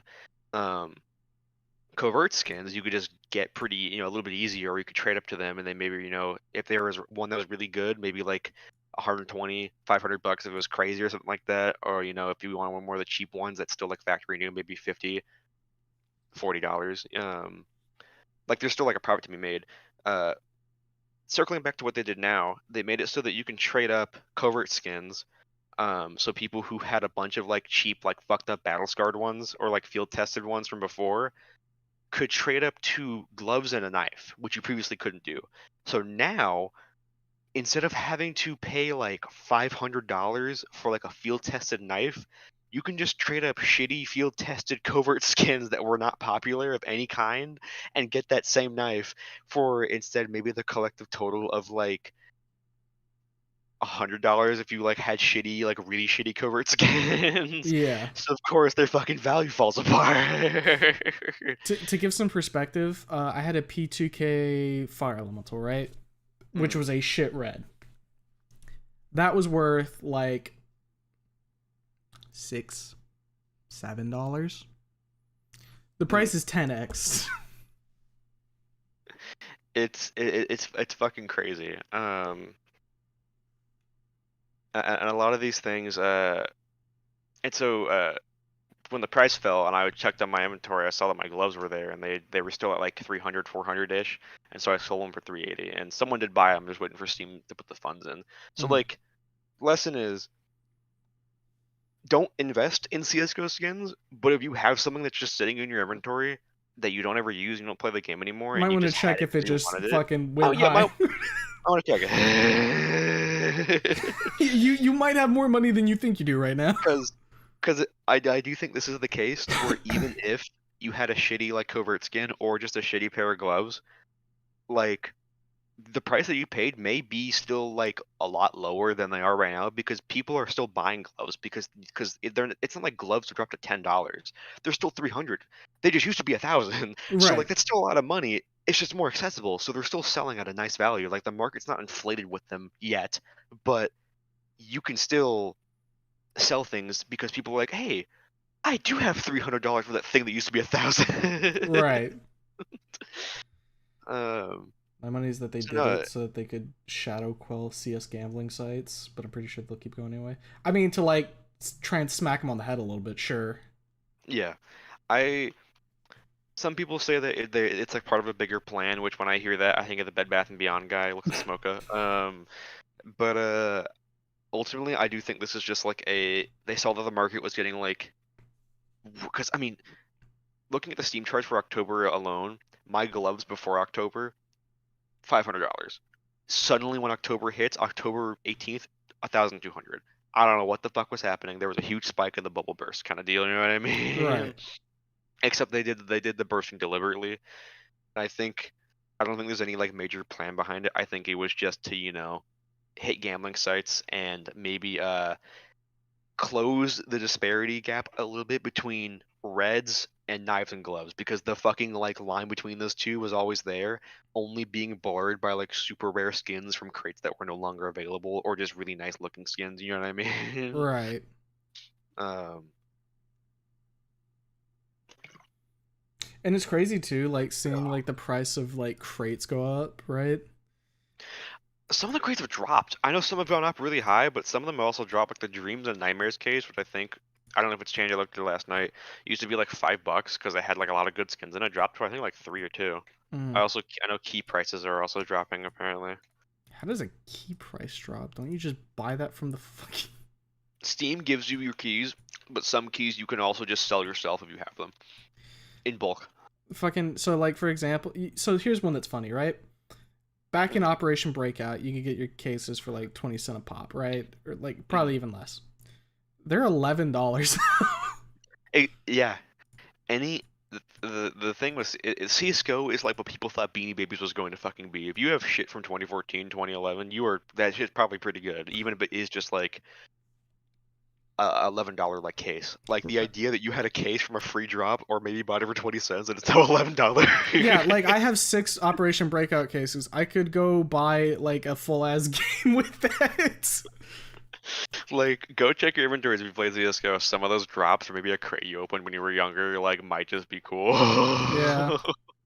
Or hell, if you have shit from before CS2, people pay more for skins that look better in the Source 2 engine. I had a P2000 Silver that I bought for like $10, and then Source 2 dropped and made it like actually shine, and it sold for like I think $20 or $35. So there's also things like that. So no, go check your shit. it was immediately like a situation where, so like a few of my stuff has like dropped a little bit in price, but like other things have shot up. So like I think I'm net positive from this change, and I think I would have to go tally up all the numbers, but I think I came out positive in the long term when it came to like opening cases and shit. Not because of what I got from the cases, but because of other stuff. Yeah, no, like ultimately when you make money from CS:GO, it is just through accidental investing, and Like, what I mean oops, by that ooh. is just having something and then it aging, or if you're psychotic and a Chinese whale. Right. Like, fucking, I think, so like there's 2 purchases I think that I made that like were the biggest ones, right? And that was my ESL 1 Cologne 2014, right? Yeah. That sticker capsule. I think I bought it for like $2.50. It's $103 now. And then my P2K chainmail, which I think I traded up a couple skins that I got free, and now it's $127. One sec, I'm gonna adjust my headset. One of my headphone like cushions is coming loose. Yeah.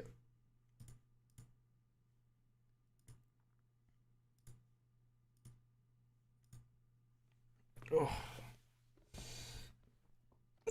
Readjust a couple things on my end real quick.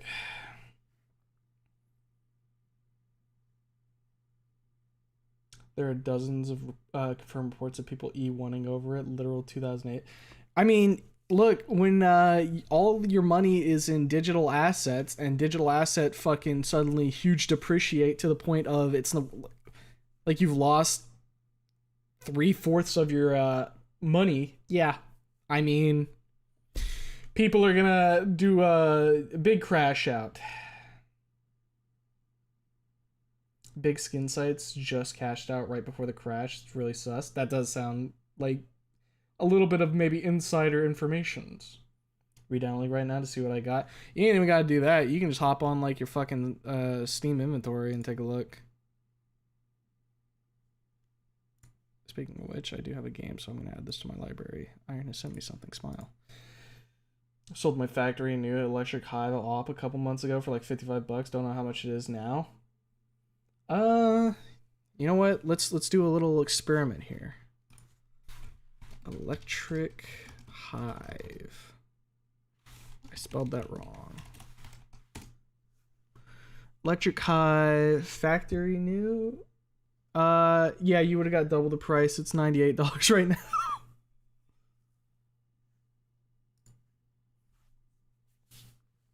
Basically, a lot of people are about to have some extra Christmas money or no presents at all. Yeah, you roll the dice. If you had a bunch of like shitty reds, you're making out like a bandit. If you had a bunch of knives, the rope is looking at you lovingly.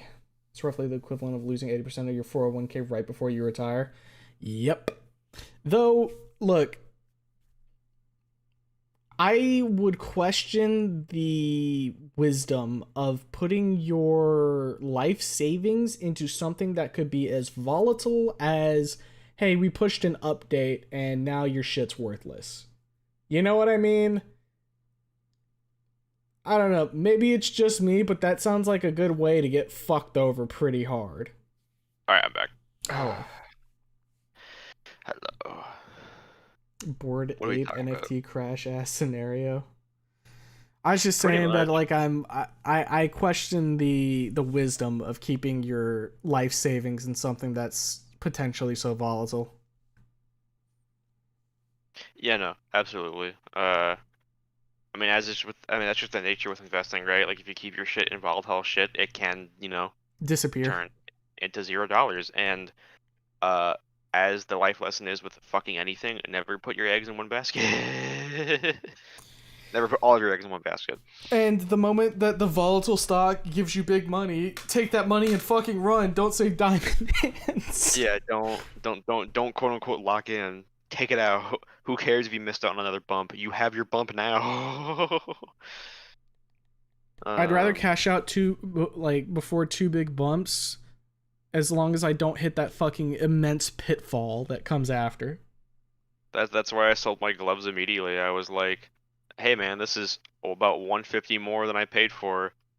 Dumping it now." The one asterisk on that situation, of course, is if it's money you genuinely don't care about and can super live without, sure, leave it in Yeah. there, see what happens.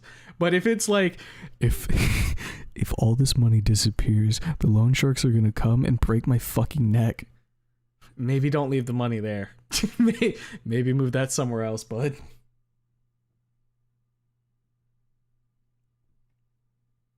It's like the bank from South Park, and it's gone. Yeah, literally, and it's gone. As many CS:GO skin investors said last night, and it's gone. Dude, I was thinking I should jump over to like fucking Anomalies channel and see what's going on over there. Dude, XQC is already freaking out. Oh Like, boy. here, let me tell you guys the price of an AK-47 field tested Nightwish, a covert AK from the Dreams and Nightmares collection. October 18th, 2025, $9.41, 5 sold. October 22nd, $50, 1,444 sold. A $9 skin jumped to $50 and is currently resting at $76. It's just it's funny too because it makes it so that like I mean like this I think this is something that maybe people haven't even really fully clocked yet. Factory new is worth even more now. Because A MP9 Starlight Protector, $2 October 1st, 46. Yep. I mean, because like, what is it? When you do a trade up, it takes into account all the float, right? I In the think it final takes product.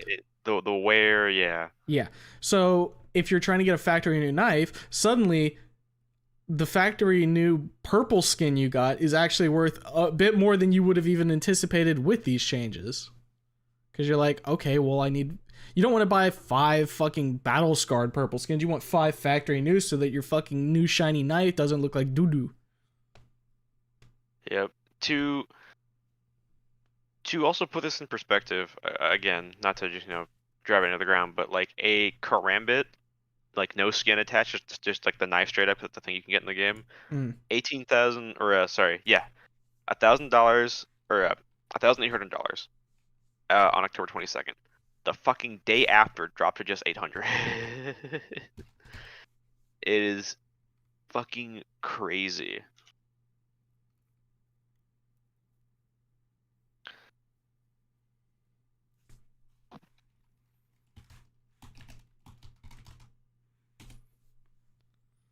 Let's see here. I'm not seeing like a Mac 10 Neon Annihilator. I'm seeing a Mac 10 Neon Rider, if that's what you mean, Schmoopy. Factory new, that's gonna run $100 right now. It's wild. Like there's a lot of $14, $20 skins that just jumped up. Do you think it will burn out quick due to the mass amounts of people mass selling? I think it'll equalize over time to some extent. Like, obviously right now it's hot, but once people have gotten their knives and everything, like, knife prices will start to stabilize, and then reds will adjust as accordingly, given that now you just need 5 to get 1 knife. I would say give it a week, because I think when you trade in things, they have that, like, oh, you can't do anything with this, you can't, like, list it for, like, a week kind of thing, you know what I mean? So, like, unless you have a bunch of shitty reds that suddenly are like 50 times their price, sell. Yeah, no, like, unless you have things you don't want, or you have a bunch of just shit you don't, like, again, don't want, like, go sell it. Like, it maybe jumped, like, $20, $30. I'm not saying you're gonna make, like, $1 billion fucking dollars out of this, but, like, if you have an inventory that just has a bunch of shit, go check. The Dragon War economy was somewhat unaffected, unsurprisingly. What? Yeah, if you're sitting there like, I'm gonna trade out 5 Dragon Lores, I would look at you and be like, the fuck is your problem? You just deleted like fucking like currency. Like D Lores are fine. Those are unaffected for the most part. It's everything else that everybody's like, no, my money! So the one D-Lore merchant out there, he's like, oh, yes, I'm still sitting on my pile of money. And some things haven't changed yet. Like, there are definitely still, like, certain knives out there that are, like, still really high priced, like 2K on Steam. But... Because, like, intrinsically, there are going to be knives that are worth still a lot of money, right? Like, absolutely. A full blue case-hardened Karambit is still rare. You know, you're still getting money. A blue gem Doppler, a sapphire Doppler, a emerald Doppler, black pearl, a ruby, black pearl, all that, like, float shit, that's all going to stay the same. Because, I mean... It's not going to stay the same, but it's going to, like... It's still going to be worth something. Yeah, like, because at the end of the day, like, you can still trade up and, like, get something like that, but, like, you're still banking on a float value, which is a fucking huge decimal. Right. And you're like, still potentially rolling into, like, gut rust, you know? Like, you are not guaranteed making money by doing, like, a covert trade up, right? Oh, yeah, let me see what gut rust has actually dropped to, or, yeah, so gut knife, battle scarred, rust coat, September 20th, $129. Lowest price on October 23rd was $50. Dude, that's awesome. It's currently sitting at 100. That's still like it's risen, but it's interesting. It's interesting to see this shit. Hey, go to lots of rough fucking wires. Dude, I haven't done this except the one time. This is the closest to, like, looking at stocks, quote unquote, or, like, investing that you'll see me look at. Cause, like, it's something that, like, is understandable, you know? Like, we've had time to look at these before, and we're like, okay, we generally have an idea. Fucking looking at the S&P 500, I don't know what the fuck. Sure. Like, the cheapest, like, covert on like the Steam marketplace right now, which used to be $5, is now, like, selling for $35, $40. And it's not just, like, 1 or 2. There's, like, 38 selling. Right. So, like, there are people who will buy these things within a day. My gloves took maybe a day to sell. They sold overnight. So, yeah, no, it's cool.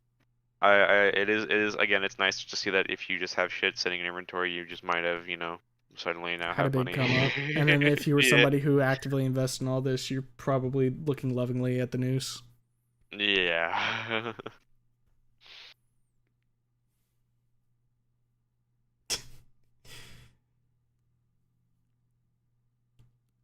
I'm honestly sitting here looking at, like, the fucking time, and I'm like, should I even, like, fucking play this game tonight, or should this just be like a fucking talkie walkie stream?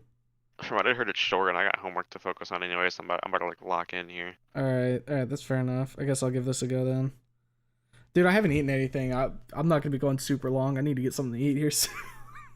I mean, I heard it's a short game. Yeah.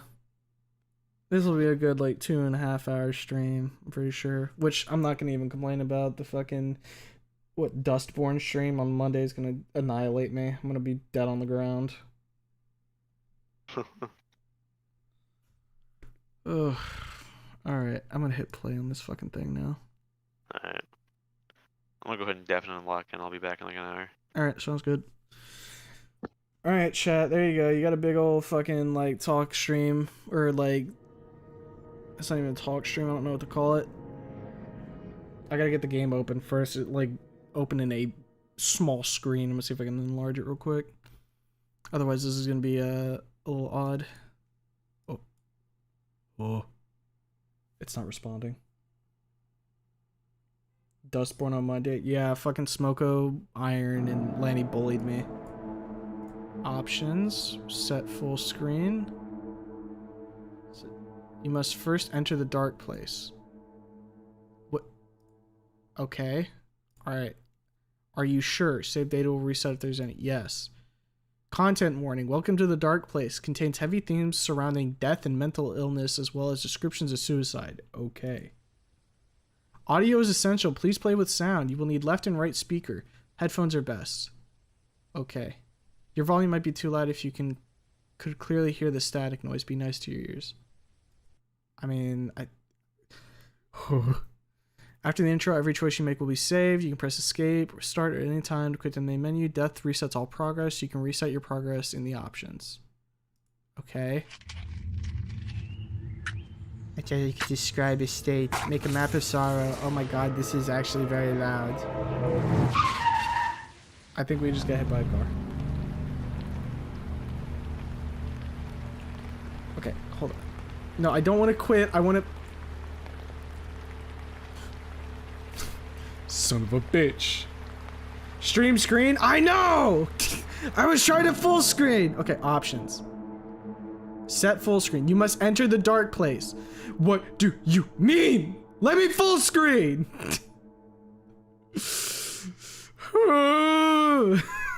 There's no audio option either. Why do you do this to me? Okay, hold up. Here, you know what? We'll just do this. We'll just do this for right now. You guys are gonna get the fucking genuine experience. This is what it's like trying to fucking set this up right now. Hold up. Where's the display capture? There it is. All right, so this is what I'm dealing with right now. All right, so welcome to the dark place. Are you sure? Yeah. Go. Yeah. I already read this. Go. Please keep moving.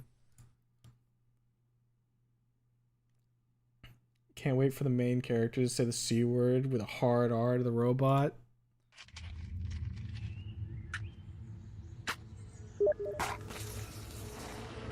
Smoker, get out of here! I flick you on the fucking forehead. No, get in the get out. Hold up. No, I got this. No, cause like I got this though. There we go. Now he can't harm us. I know it might not stop. I stand my ground. It screeches to a halt. Pull out my pocket pistol. I aim at the driver as I walk around to his door. His window's already rolled down. He's a burly looking man who looks to be in his 30s. His eyes are darting around, then he focuses on me. Get out of the car. This ride's mine, I say. The man stares and does nothing. Okay, I stare back. A grin spreads across his face, but his eyes stay the same. I'm just gonna keep staring. He opens the car door and slowly gets out. I wait until he moves away at a safe distance. I get in, slowly. I seat myself inside, shut the door and lock it. He left the key in the ignition. Drive. By the way, just so we're clear here, I can't open options by hitting escape. So I don't know how to like full screen the game. Like, you know, you can't like drag it up top to make it like big. I can't like grab the corner to make it big. So like this is what we're dealing with here. Alt enter. Let's see. Nope. Hold up. I got an idea. Let's go to the guides. Maybe somebody here. So if you can press X, you can see things you have. That's it. Okay, cool. So there's no guides. Alright, what about the store page? Hold up. Let's see. Does anybody say anything about full screen?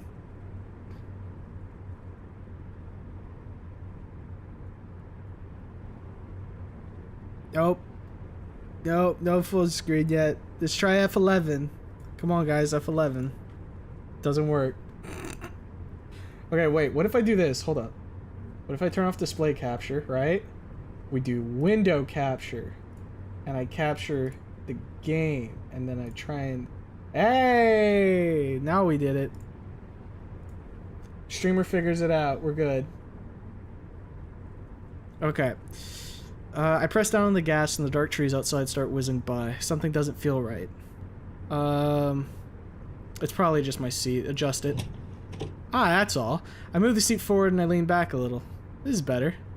Let's see what's in the glove box. In the glove box is a small note and a road map. Let's look at the map. On the big wrinkled paper is tangled mess of colored lines that I can barely see.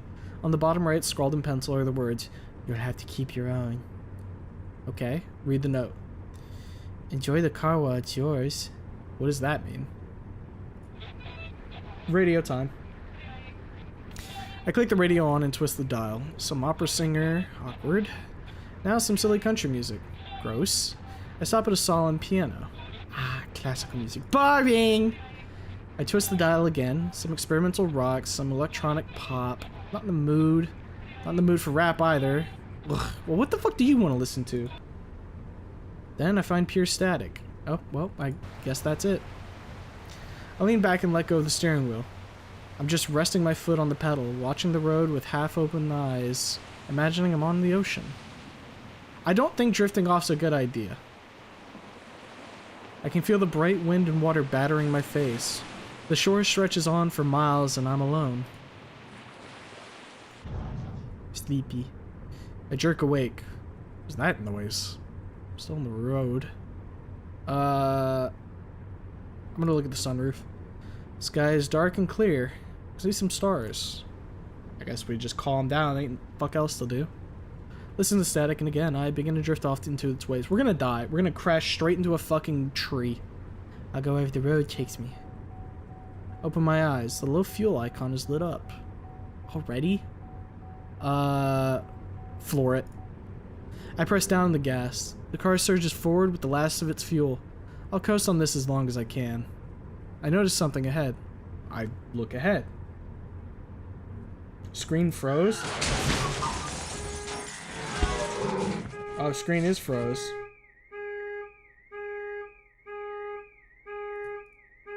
Great. This is awesome. Why is it Alright. Alright, guys. We tried. Back to it. Back to it. Back to it with this, baby. You know what? I'm gonna do myself a favor here. Hold up. I'm gonna leave the Discord call for just a minute. Or for the rest of the stream. That way I can, not have me and Lanny on the sidebar there. Wait, I got an idea. Hold up. No, just wait a second.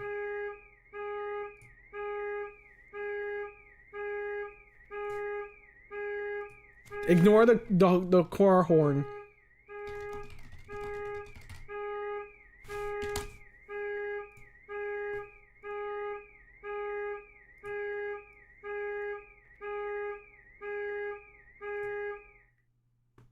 Okay, and then I do this.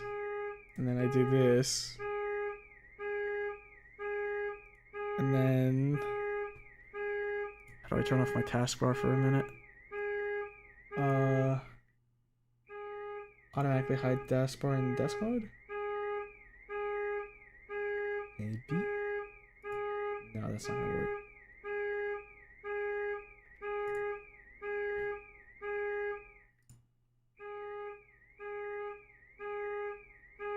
Okay, you know what? This is the best we're getting. Let it be known that I tried.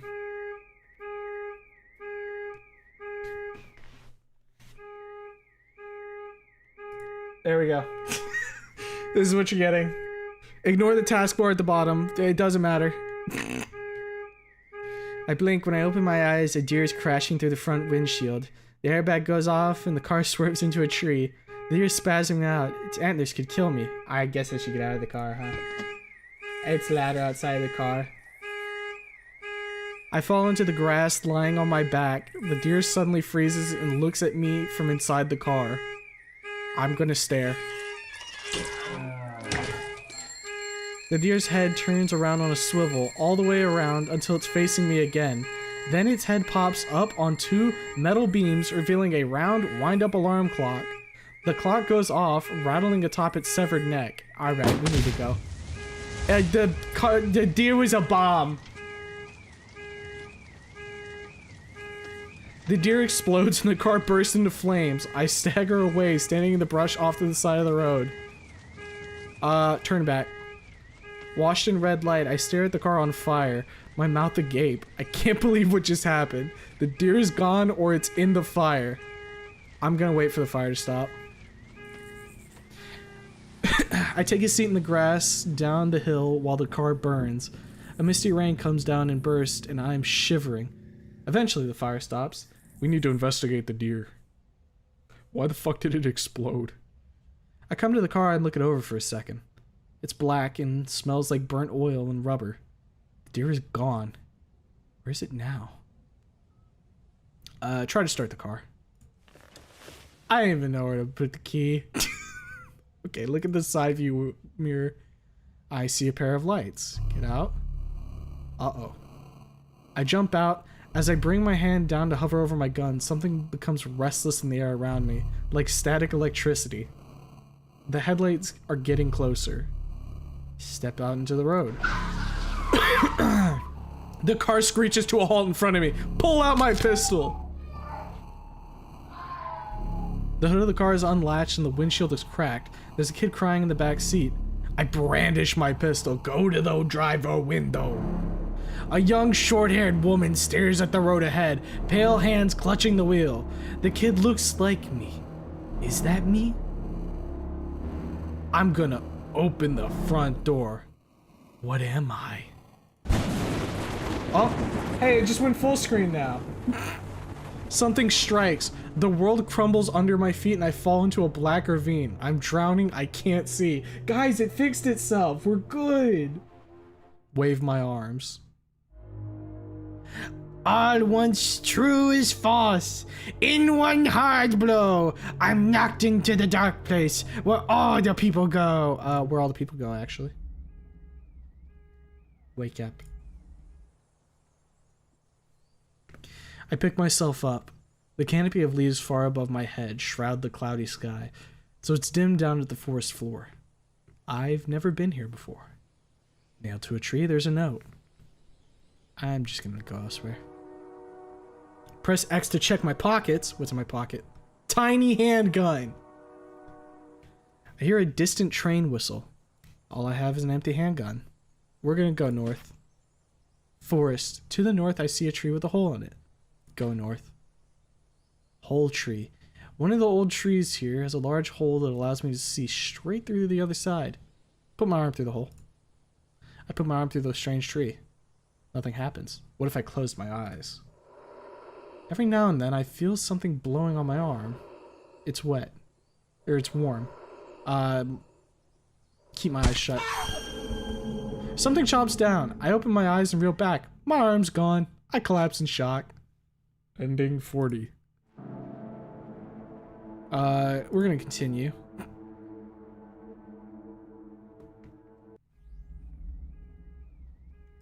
Alright. So run it back. We're gonna read the note this time. For fresh strikes, unfortunately, welcome to the dark place. We all go here.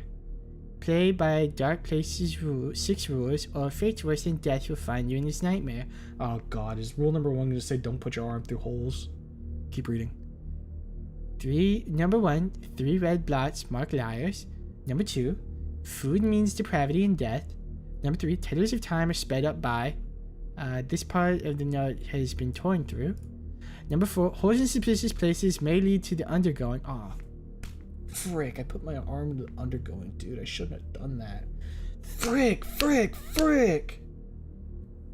Bible verse of the day, Matthew 9:37-38. Then he said to his disciples, the harvest is plentiful, but the workers are few. Ask the Lord of the harvest, therefore, to send out workers into his harvest field. Number 5, don't listen to the wolf. Number 6, the trend is the only escape. Okay. Read it again. Okay. Keep reading. So how do I know that this isn't written by the wolf, though? I'm going to go north again. We're going to go north to the tree. I'm going to put my arm through. I'm going to close my eyes. And then I'm going to pull my arm out. Now, what if I go north again? There's a chirping of birds. To the south, I see a tree with a hole in it. Keep going north. To the north, I see a pleasant stream. Keep going north. Small stream. The stream flows west, down from the east. So east to west. Okay, keep going north. 3 red blot marks when loading. Are you a liar? Yes. Yes. To the south, I see a pleasant stream. To the east, I see a steep, rocky slope upward. Keep going north. To the southeast is a rocky cliffside. Keep going north. Chasm. To the north is a great chasm stretching far from west to east. Go west. To the north is a great chasm. Keep going west.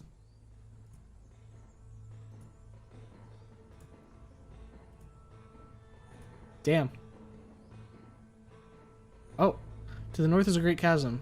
Wait, there's a pile of wooden boards here. Can I do something with that? Forgive me, that was the verse for the other day. Bible verse of the day. Ephesians 6:11. Put on full armor of God so that you can take your stand against the devil's schemes. Dude, I'm gonna freaking need it this time. I'm just trying to get an idea of how big this fucking map is. We can really go west, I'll tell you what. To the west, I see stairs leading down into the chasm. Okay, go west. To the north is a rickety wooden stairway leading down to the deep chasm. Further north across the chasm, I see a red brick building. Step down the stairs. I cautiously step onto the wooden planks, which are leaning on frail supports nailed into the dirt and stone of the chasm wall. There are no guardrails. Go down the stairs. I take steps down the stairs. The chasm below me is so deep that I can barely see the bottom. The bottom of the chasm is dark, paved with fallen branches. Continue down the stairs. A few steps down, there begins a series of red marks on the wooden planks, each in a different position. Step on the red spots.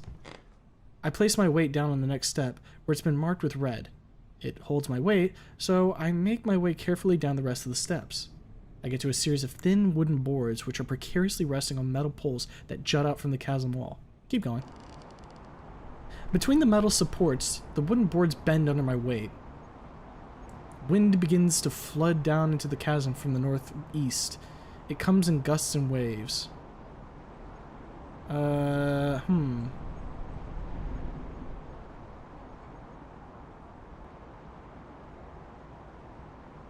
Let's lean an arm on the chasm wall.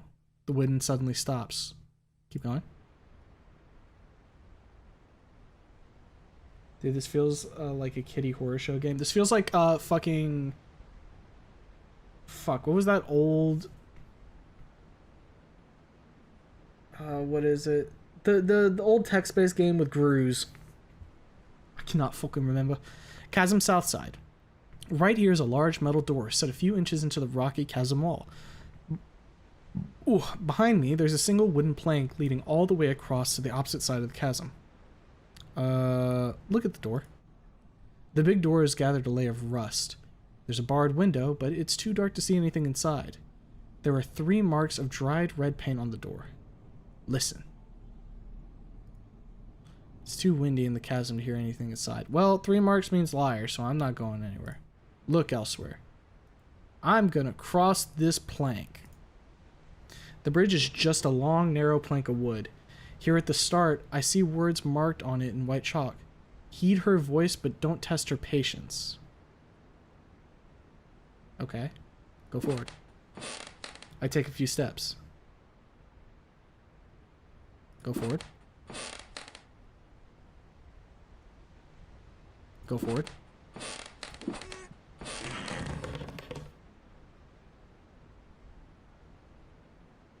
Wait. Go forward.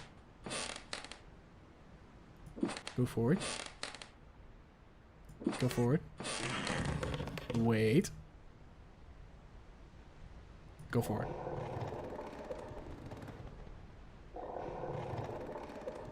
When I get halfway across, the plank starts to groan much worse, and I feel it bowing inward.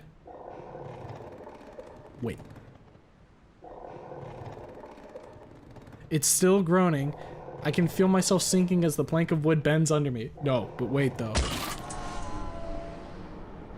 The bridge plank gives under my weight and snaps. The bottom of the chasm is rising up to meet me. Close my eyes.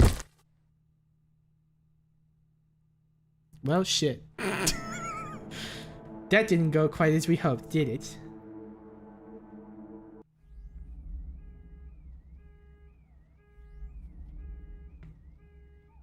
If you want trippier visuals, go check out Lisa Entropy. At some point, I gotta do the Lisa games. All right, we're gonna try and do that again. So we're gonna go elsewhere. We're just gonna. So the plan is go north. We just keep going north until we hit the chasm, and then we gotta go west.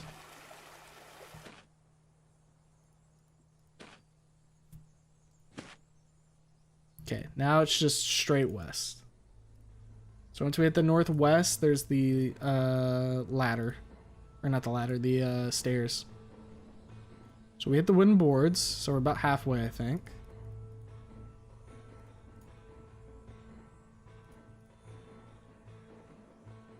Okay, here we go. So we can take the stairs down again.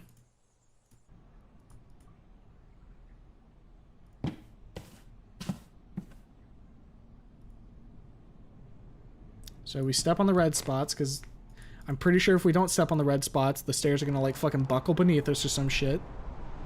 We could... So lean an arm on the chasm wall, because we don't want to lean against the wind, because if it stops, we're just going to fall. Alright. Let's open the door and see what happens. I push on the door, but it doesn't budge. Then I notice something else on the wall of the chasm beside the door. It looks like a circular plastic red button. It's covered in some kind of filthy black grime that slowly drips down and strangely smells of lemons. Press the button. The big metal door slams open outward, pushing me backwards off the cliff. Suddenly the bottom scream. Frick.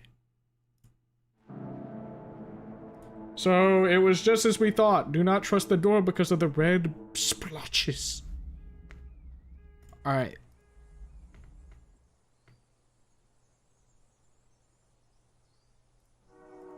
Let's try this again.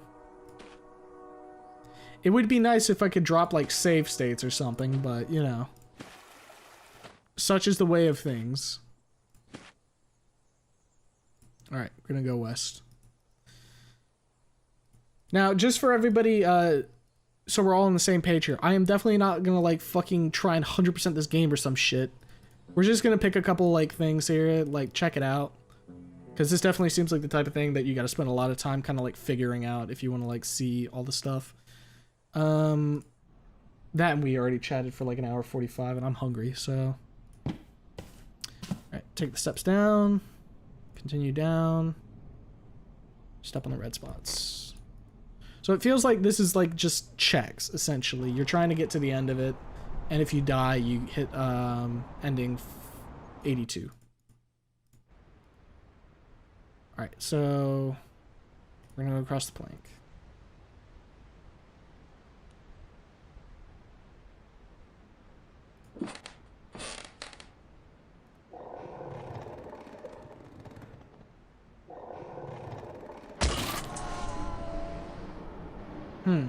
Okay.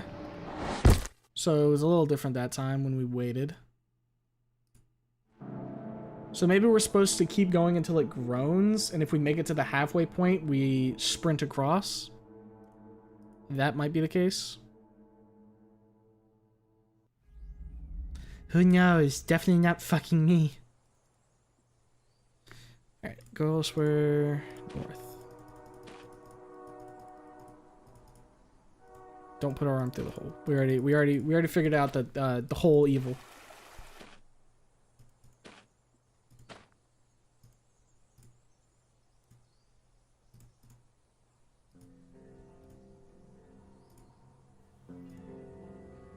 Definitely neat for like just being free. A little bit of something like this from time to time can be a fun little break from the usual that gaming provides. Alright, step on the stairs. Go down. Continue down. Step on the red spots. Keep going. And an arm on the chasm wall. Yeah. I don't know why I needed to read that for a second. I felt like I was choosing the wrong fucking thing. Go across the plank. Right, go forward.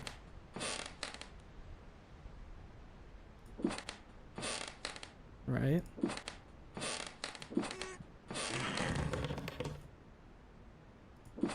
Okay, that seems to be the case. So whenever you hear the, you need to wait.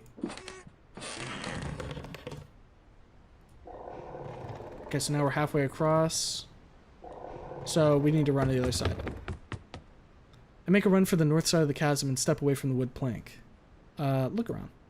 On this side of the chasm is a more industrial metal catwalk that runs alongside the wall in the chasm to the west and east. The north chasm wall casts a shadow over me. There's a sturdy railing which makes me feel a little safer. Let's keep going west. Cave room. Eventually the catwalk turns right into the rock wall. I come around the corner to a square room carved into the chasm wall. A big oriental rug has been laid out on the stone around a few pieces of furniture. The room is lit by a fluorescent lamp attached to the ceiling. Step in. There's a tall red door at the back of the room. In the right corner, there's a lamp and a small coffee table. In the center of the room is a wooden bench looking out towards the chasm. Let's go to the bench. There's a tiny potted fern under the bench. Actually, you know what? Look around. Let's keep looking around. Let's not do anything just yet. Go to the lamp and table. There's an antique-style lamp on the floor, unplugged, beside a small coffee table. I see an outlet in the wall under the table. Keep looking around. Go to the red door. It's a sturdy red steel door. It's quite tall, a couple feet taller than me. The handle is the same color as the door. Listen. Let's go put the fern on the bench. I pick up the fern and put it on the bench. Sit beside the fern. I take a seat on the bench and look out at the view of the chasm. Look down. There's a smooth, dark marble plaque inset into the rough stone floor with the bold text, 8-minute travel time. Okay. Look around. Let's go to the lamp. Let's plug it in. I plug in the lamp. Turn on the lamp.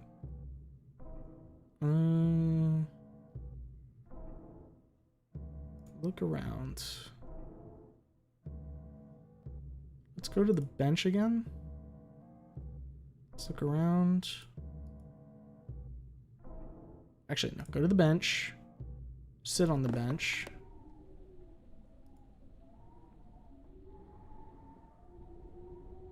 Look down.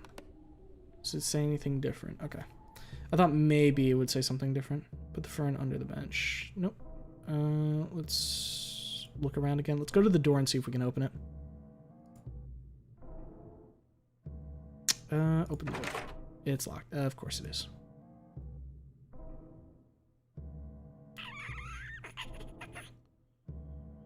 I don't think there's really anything else to do.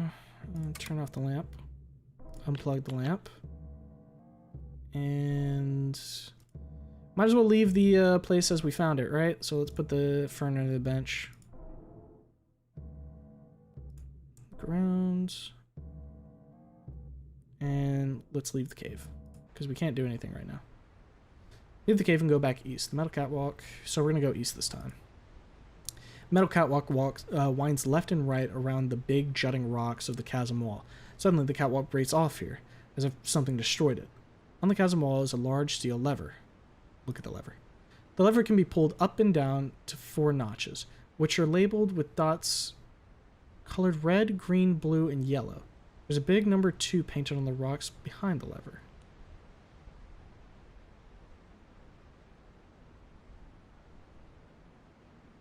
Okay, pull the lever. Pull the lever down to blue.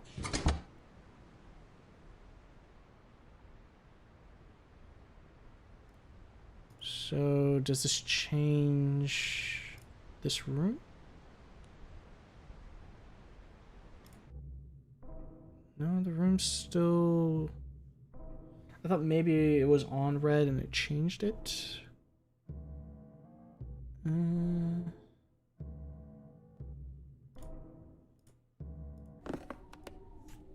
See if we can look under again, see if it says anything different. 8-minute travel time, okay. Let's go east again.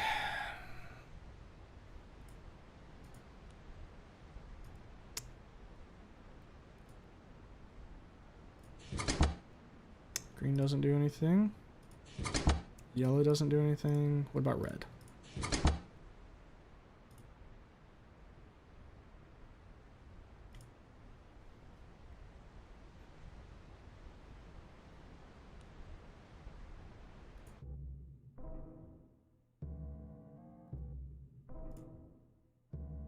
Let's see if we can open the door now. Nope.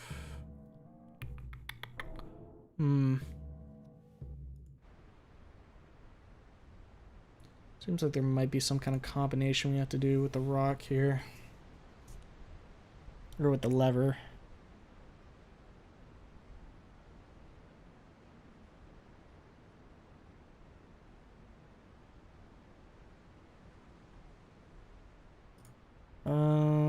Blue. Yellow. Green. Red. Blue. Well, if this is some kind of puzzle, we don't really have a solution to it right now, I don't believe.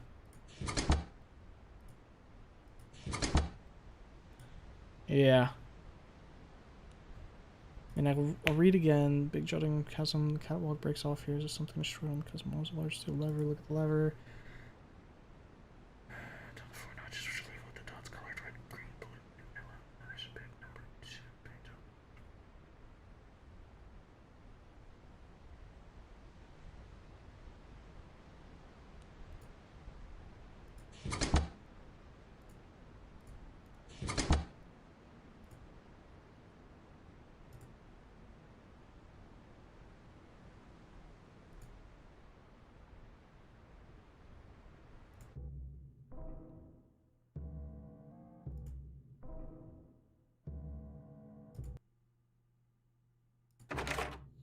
Okay. Yeah, I think we're kind of dead-ended here right now. We really can't do much. Yeah,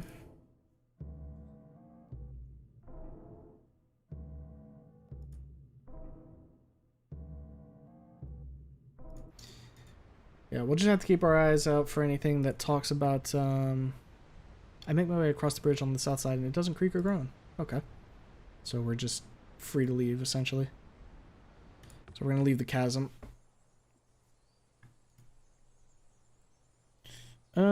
Let's go... Wait, I can go north? Okay, leave the chasm. If I go west...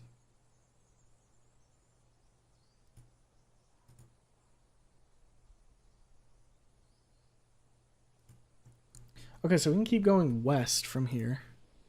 So that was just one. To the north, I see the Great Chasm. Far to the west, to the east, I see the stairs leading to the chasm. So keep going west. Let's see what happens. We can still see the red brick building.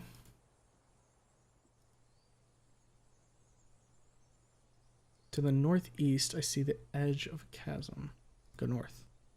To the east is a chasm, which comes to a sudden end here. Go north. I come across a man, or a boy that has aged fast.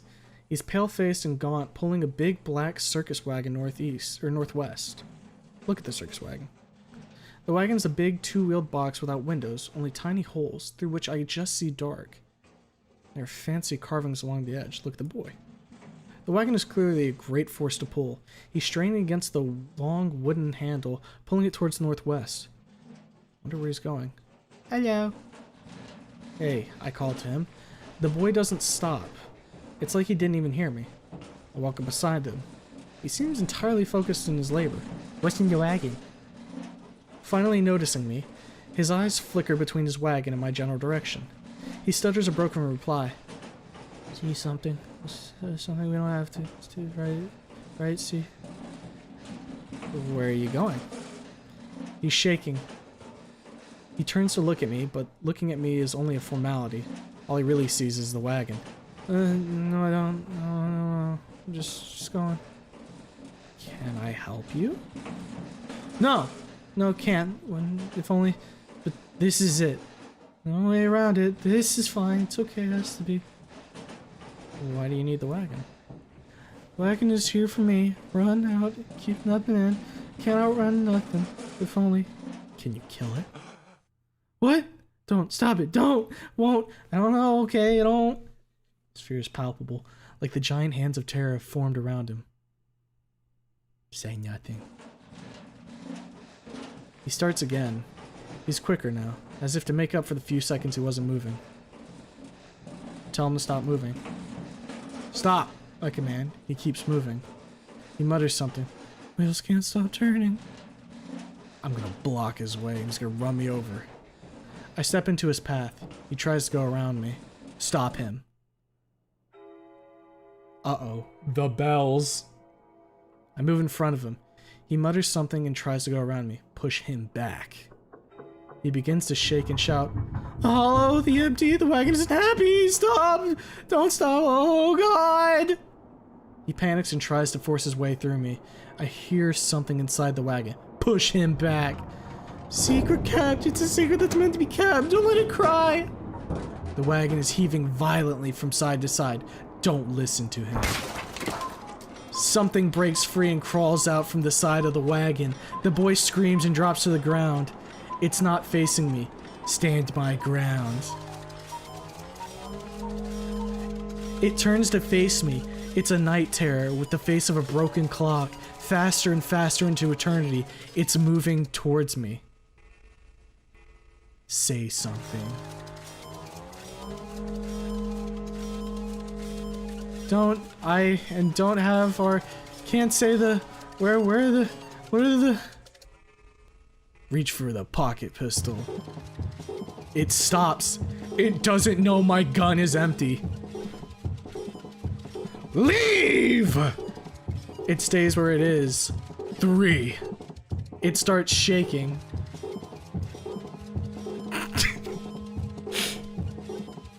2 or 4. 4. Oh, well, that was the bad call. The freak races after me and swallows me whole in an instant. Its teeth are grinding gears, gnashing me to shreds, my flesh spinning through its cogs faster and faster and faster, never stopping. Well, shit. Well, shit. I'm gonna let that freak know I mean business this time. I'm gonna say 2.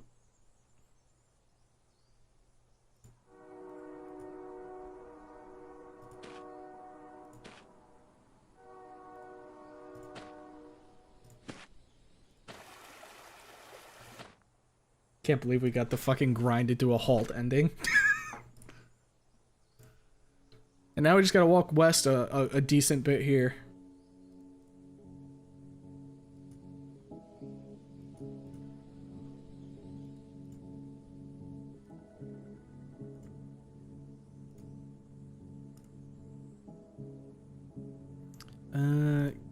So we want to do this and then go elsewhere, and then we can go west again.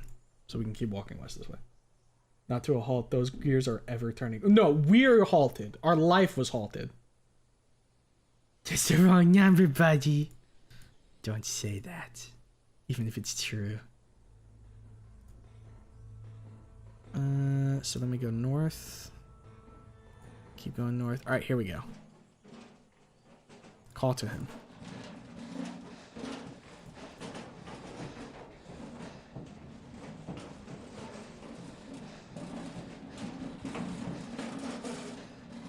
Doesn't matter, you just need to go. Don't be stopping, not now or ever, and we don't have to see it. See what?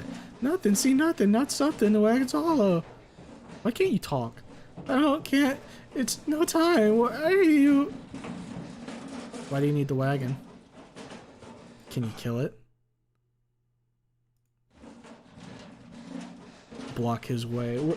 Boss fight engage. Phase 2. This is some Dark Souls ass shit.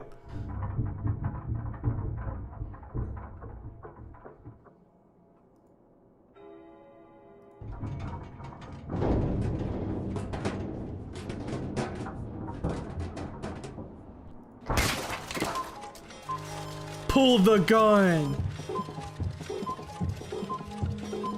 Leave. 3, 2, 1. It takes a step back. Stare it down. It backs away into the trees, still watching me. Somehow it's more unsettling the further away it is. Stare it down. It moves out of sight. Watch the trees. After a moment, it peeks out at me from behind a tree. Then it creeps further back into the forest where I can't see it. Keep watching. Keep watching. Keep watching. Keep watching. Keep watching. Keep watching. Keep watching. Keep watching. Go to the boy. The pale-faced boy is still lying on the ground shivering. Give him a hand. Is it dead? No, it escaped.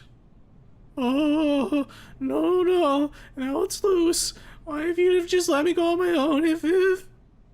He sets off moving southeast, talking under his breath and starts running. Follow him. I try to follow, but I eventually lose him through all the dense forest.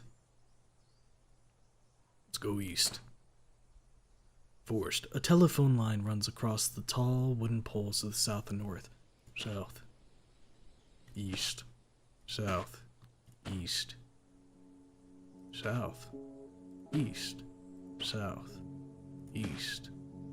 To the south I see a wooden shed. South. It's a wooden shed. There's a door here. To the south is a murky lake. Listen. Knock. Listen. Open the door. Knock.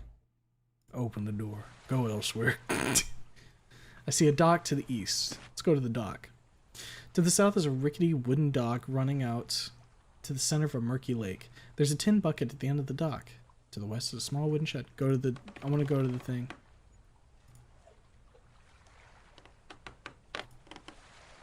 End of the dock. There's a bucket. I see something shiny inside. Take the thing. It's a key. I take the lake shed key. Go north. I hear bubbles in the water to the west. Go north. I hear something emerging from the water. I look back. It's a decrepit antique diving suit covered in barnacles and rust. It climbs on the dock and faces towards me, standing to the south. I don't see anyone inside. What do you want? The rusty diving suit takes 2 steps down the dock closer to me. It's making weird noises. Stare at it. It doesn't move. It's just standing there. Keep staring. Keep staring. Keep staring. Keep staring. Keep staring. Alright, back away slowly. I back away. The diving suit doesn't come any closer. Stare at it. Okay, bye. I leave the dock. The diving suit is still standing there. To the west is a small wooden shed. Go west. We need to open it. Open the door.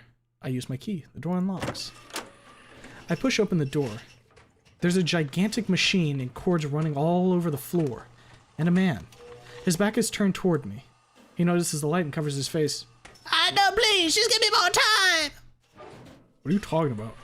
The device. Was you on here to wreck me? Please close the door and lock it. Shut the door and lock it. I close the door behind me and lock it. 2 of us are alone in the shed. The man goes back to fumbling with the big machine. Look at the machine. It looks like a giant black fridge covered in knobs and dials with big pipes and wheels like a steam engine. There's also an open panel with cords dangling out. It looms over him. Watch him. He's opening up a panel in the side of the machine and is messing with switches. He's tugging on some kind of conveyor chain.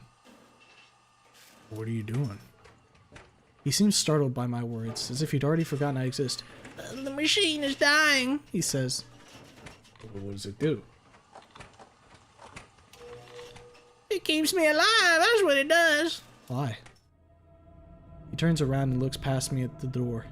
They'll come and take me. I can't find out it's useless and they'll take me. Who are they?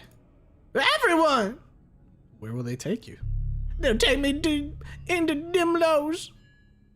What is Dimlos? You must be new here. Dimlos Forest, the lost forest, the place where the trees align. Endless wandering, endless wandering. Why would they take you to Dimlos? They say they want to help me.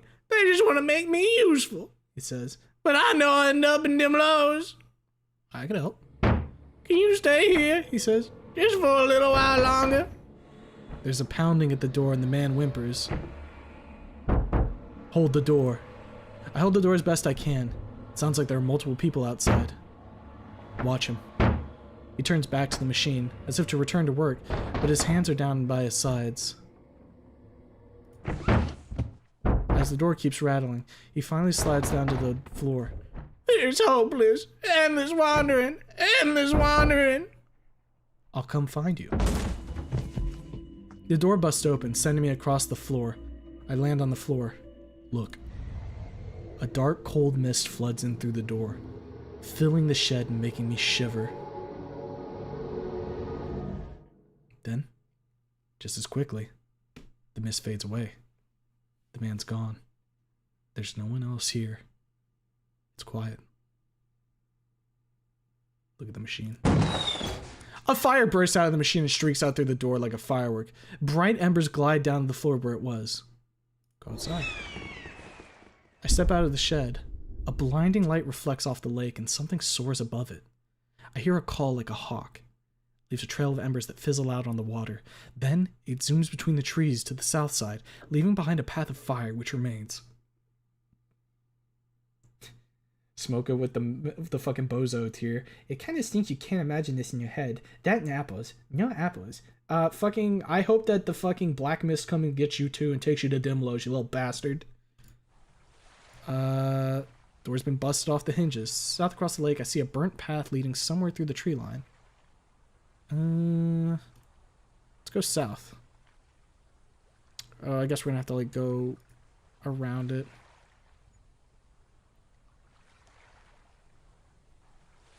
There's nothing on the dock this time.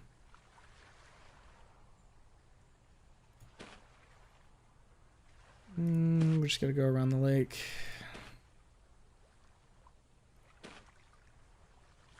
Okay, now we can go south.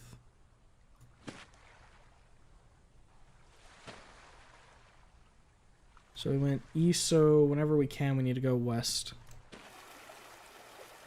Mouth of stream. To the west of the lake, I see the dock. Here's a small stream that flows from the east. Nope, keep going south.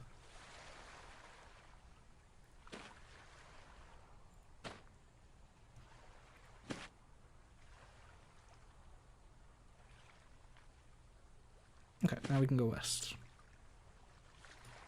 So we need to go west until we can see... Okay, the grass is scorched in a path to the southeast. Right, so let's follow that. Grass is scorched in a path leading south.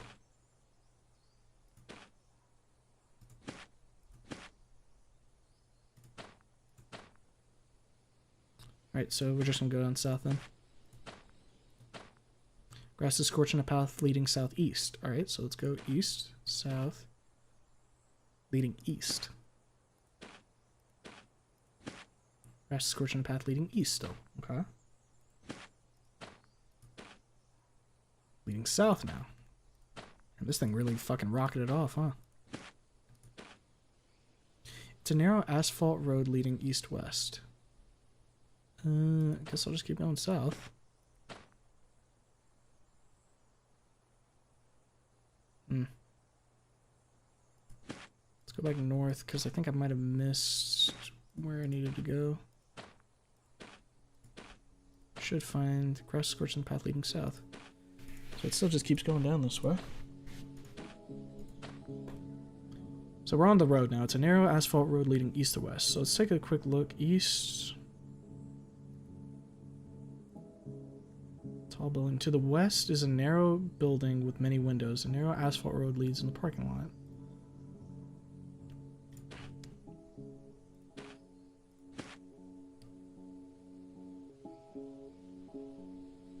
So we can't do anything else here.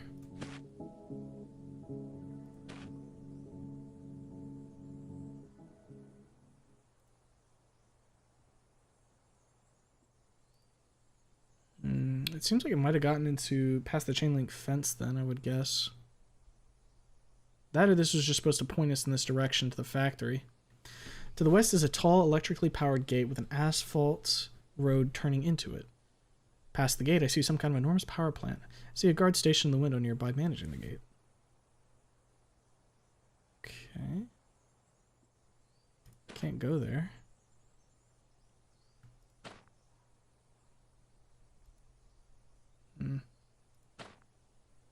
And it's just forest again. Let's go north. Take the road. We'll just follow the road for a little bit. See where that leads. And then probably whenever we hit our next end is when I'll end stream. Here I see a billboard of a woman smiling. Dark Place Hospital and Emergency Center. Now opening in Dagger Forest on Colt Lane. We care.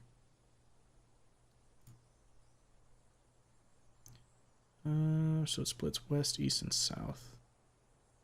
Well, let's go west.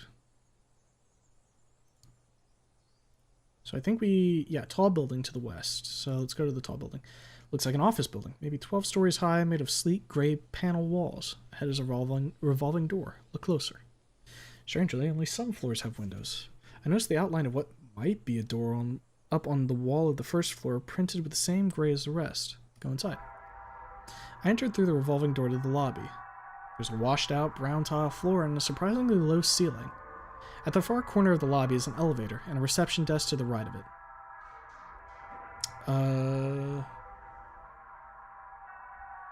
So hold up just a sec. Check something real quick.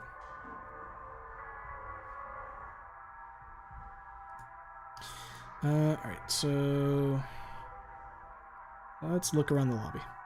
To my left is a small lounge. See a few gray couches and a large box television running commercials. At the far corner of the lobby is an elevator and a reception desk to the right of it. Let's go to the reception desk. I step up to the fancy marble-top desk. There doesn't seem to be anyone here.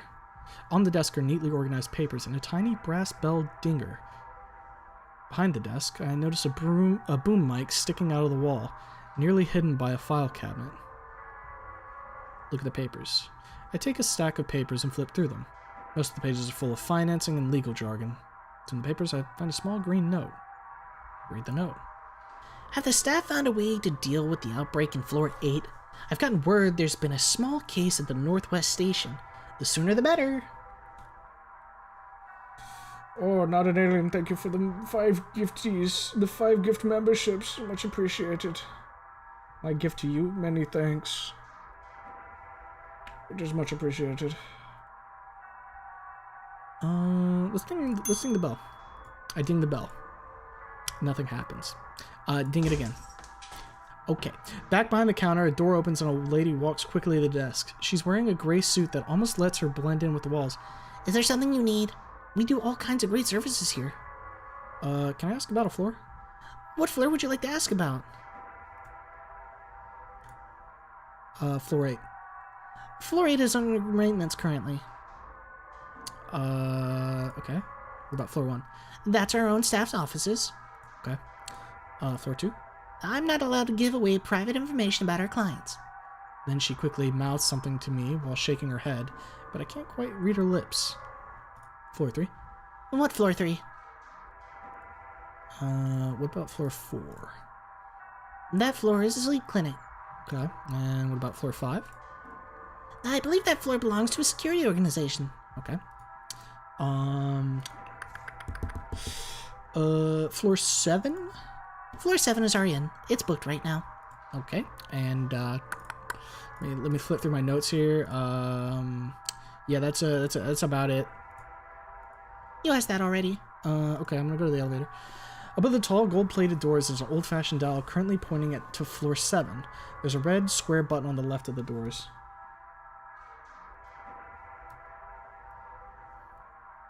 Nanny is a fake, money is a farce.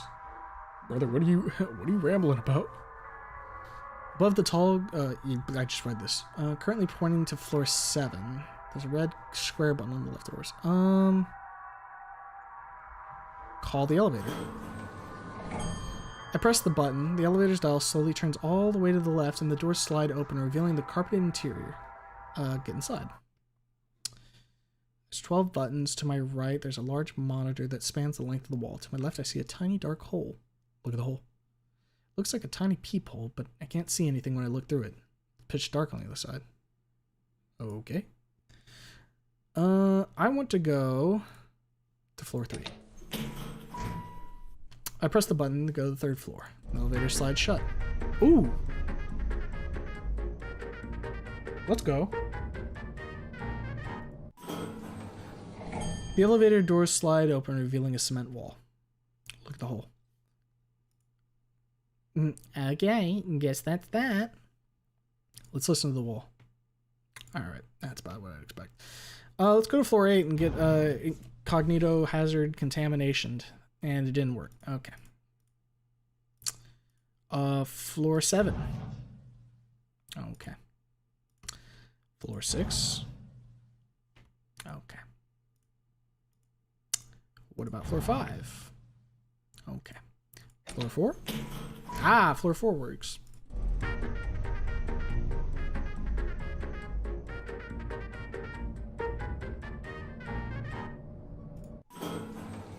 Of the dollar bill values drop, so fuck it.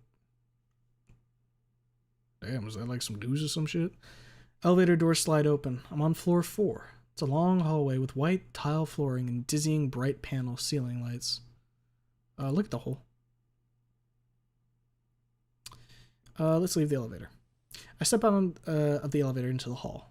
There's a sterile and metallic smell in the air. Up ahead, I see a stretcher between 2 doors. Go down the hall. A loud air conditioning unit on the ceiling blows down cold air on me. There's a stretcher with an empty IV bag and 2 doors on the left and right of the side of the hallway. Let's go to the door on the right. The door is a window, but blinds are closed over it. Small text on the door reads, Operation Room.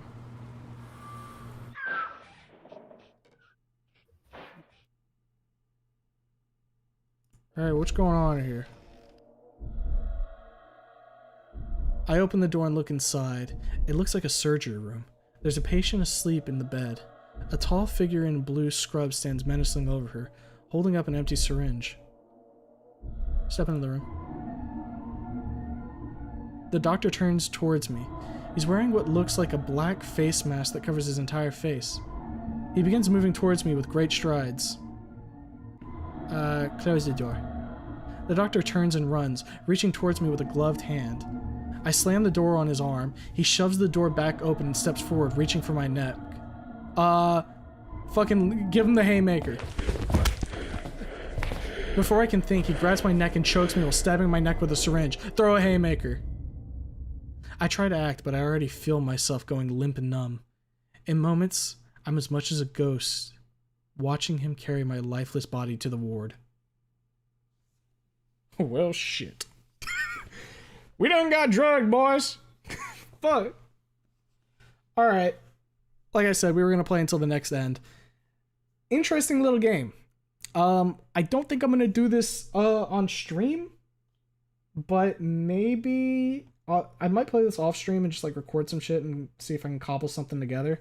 Because this does seem relatively interesting. So close to 69. Can you fucking imagine? Can you imagine if that were the case? That'd be epic and awesome. Freaking sweet. But yeah, no, we'll be live again, if not tomorrow, on Monday, because Mondays we're gonna be doing Dustborn with fucking Smoka, Lanny, and Iron and a call, and we're all just gonna shit on the game, and it'll be a fun time. Maybe it'll be something tomorrow, fucking knows. But yeah, hopefully everybody enjoyed the stream tonight. A little bit of chatting with Lanny and a little bit of me just walking around clicking text prompts.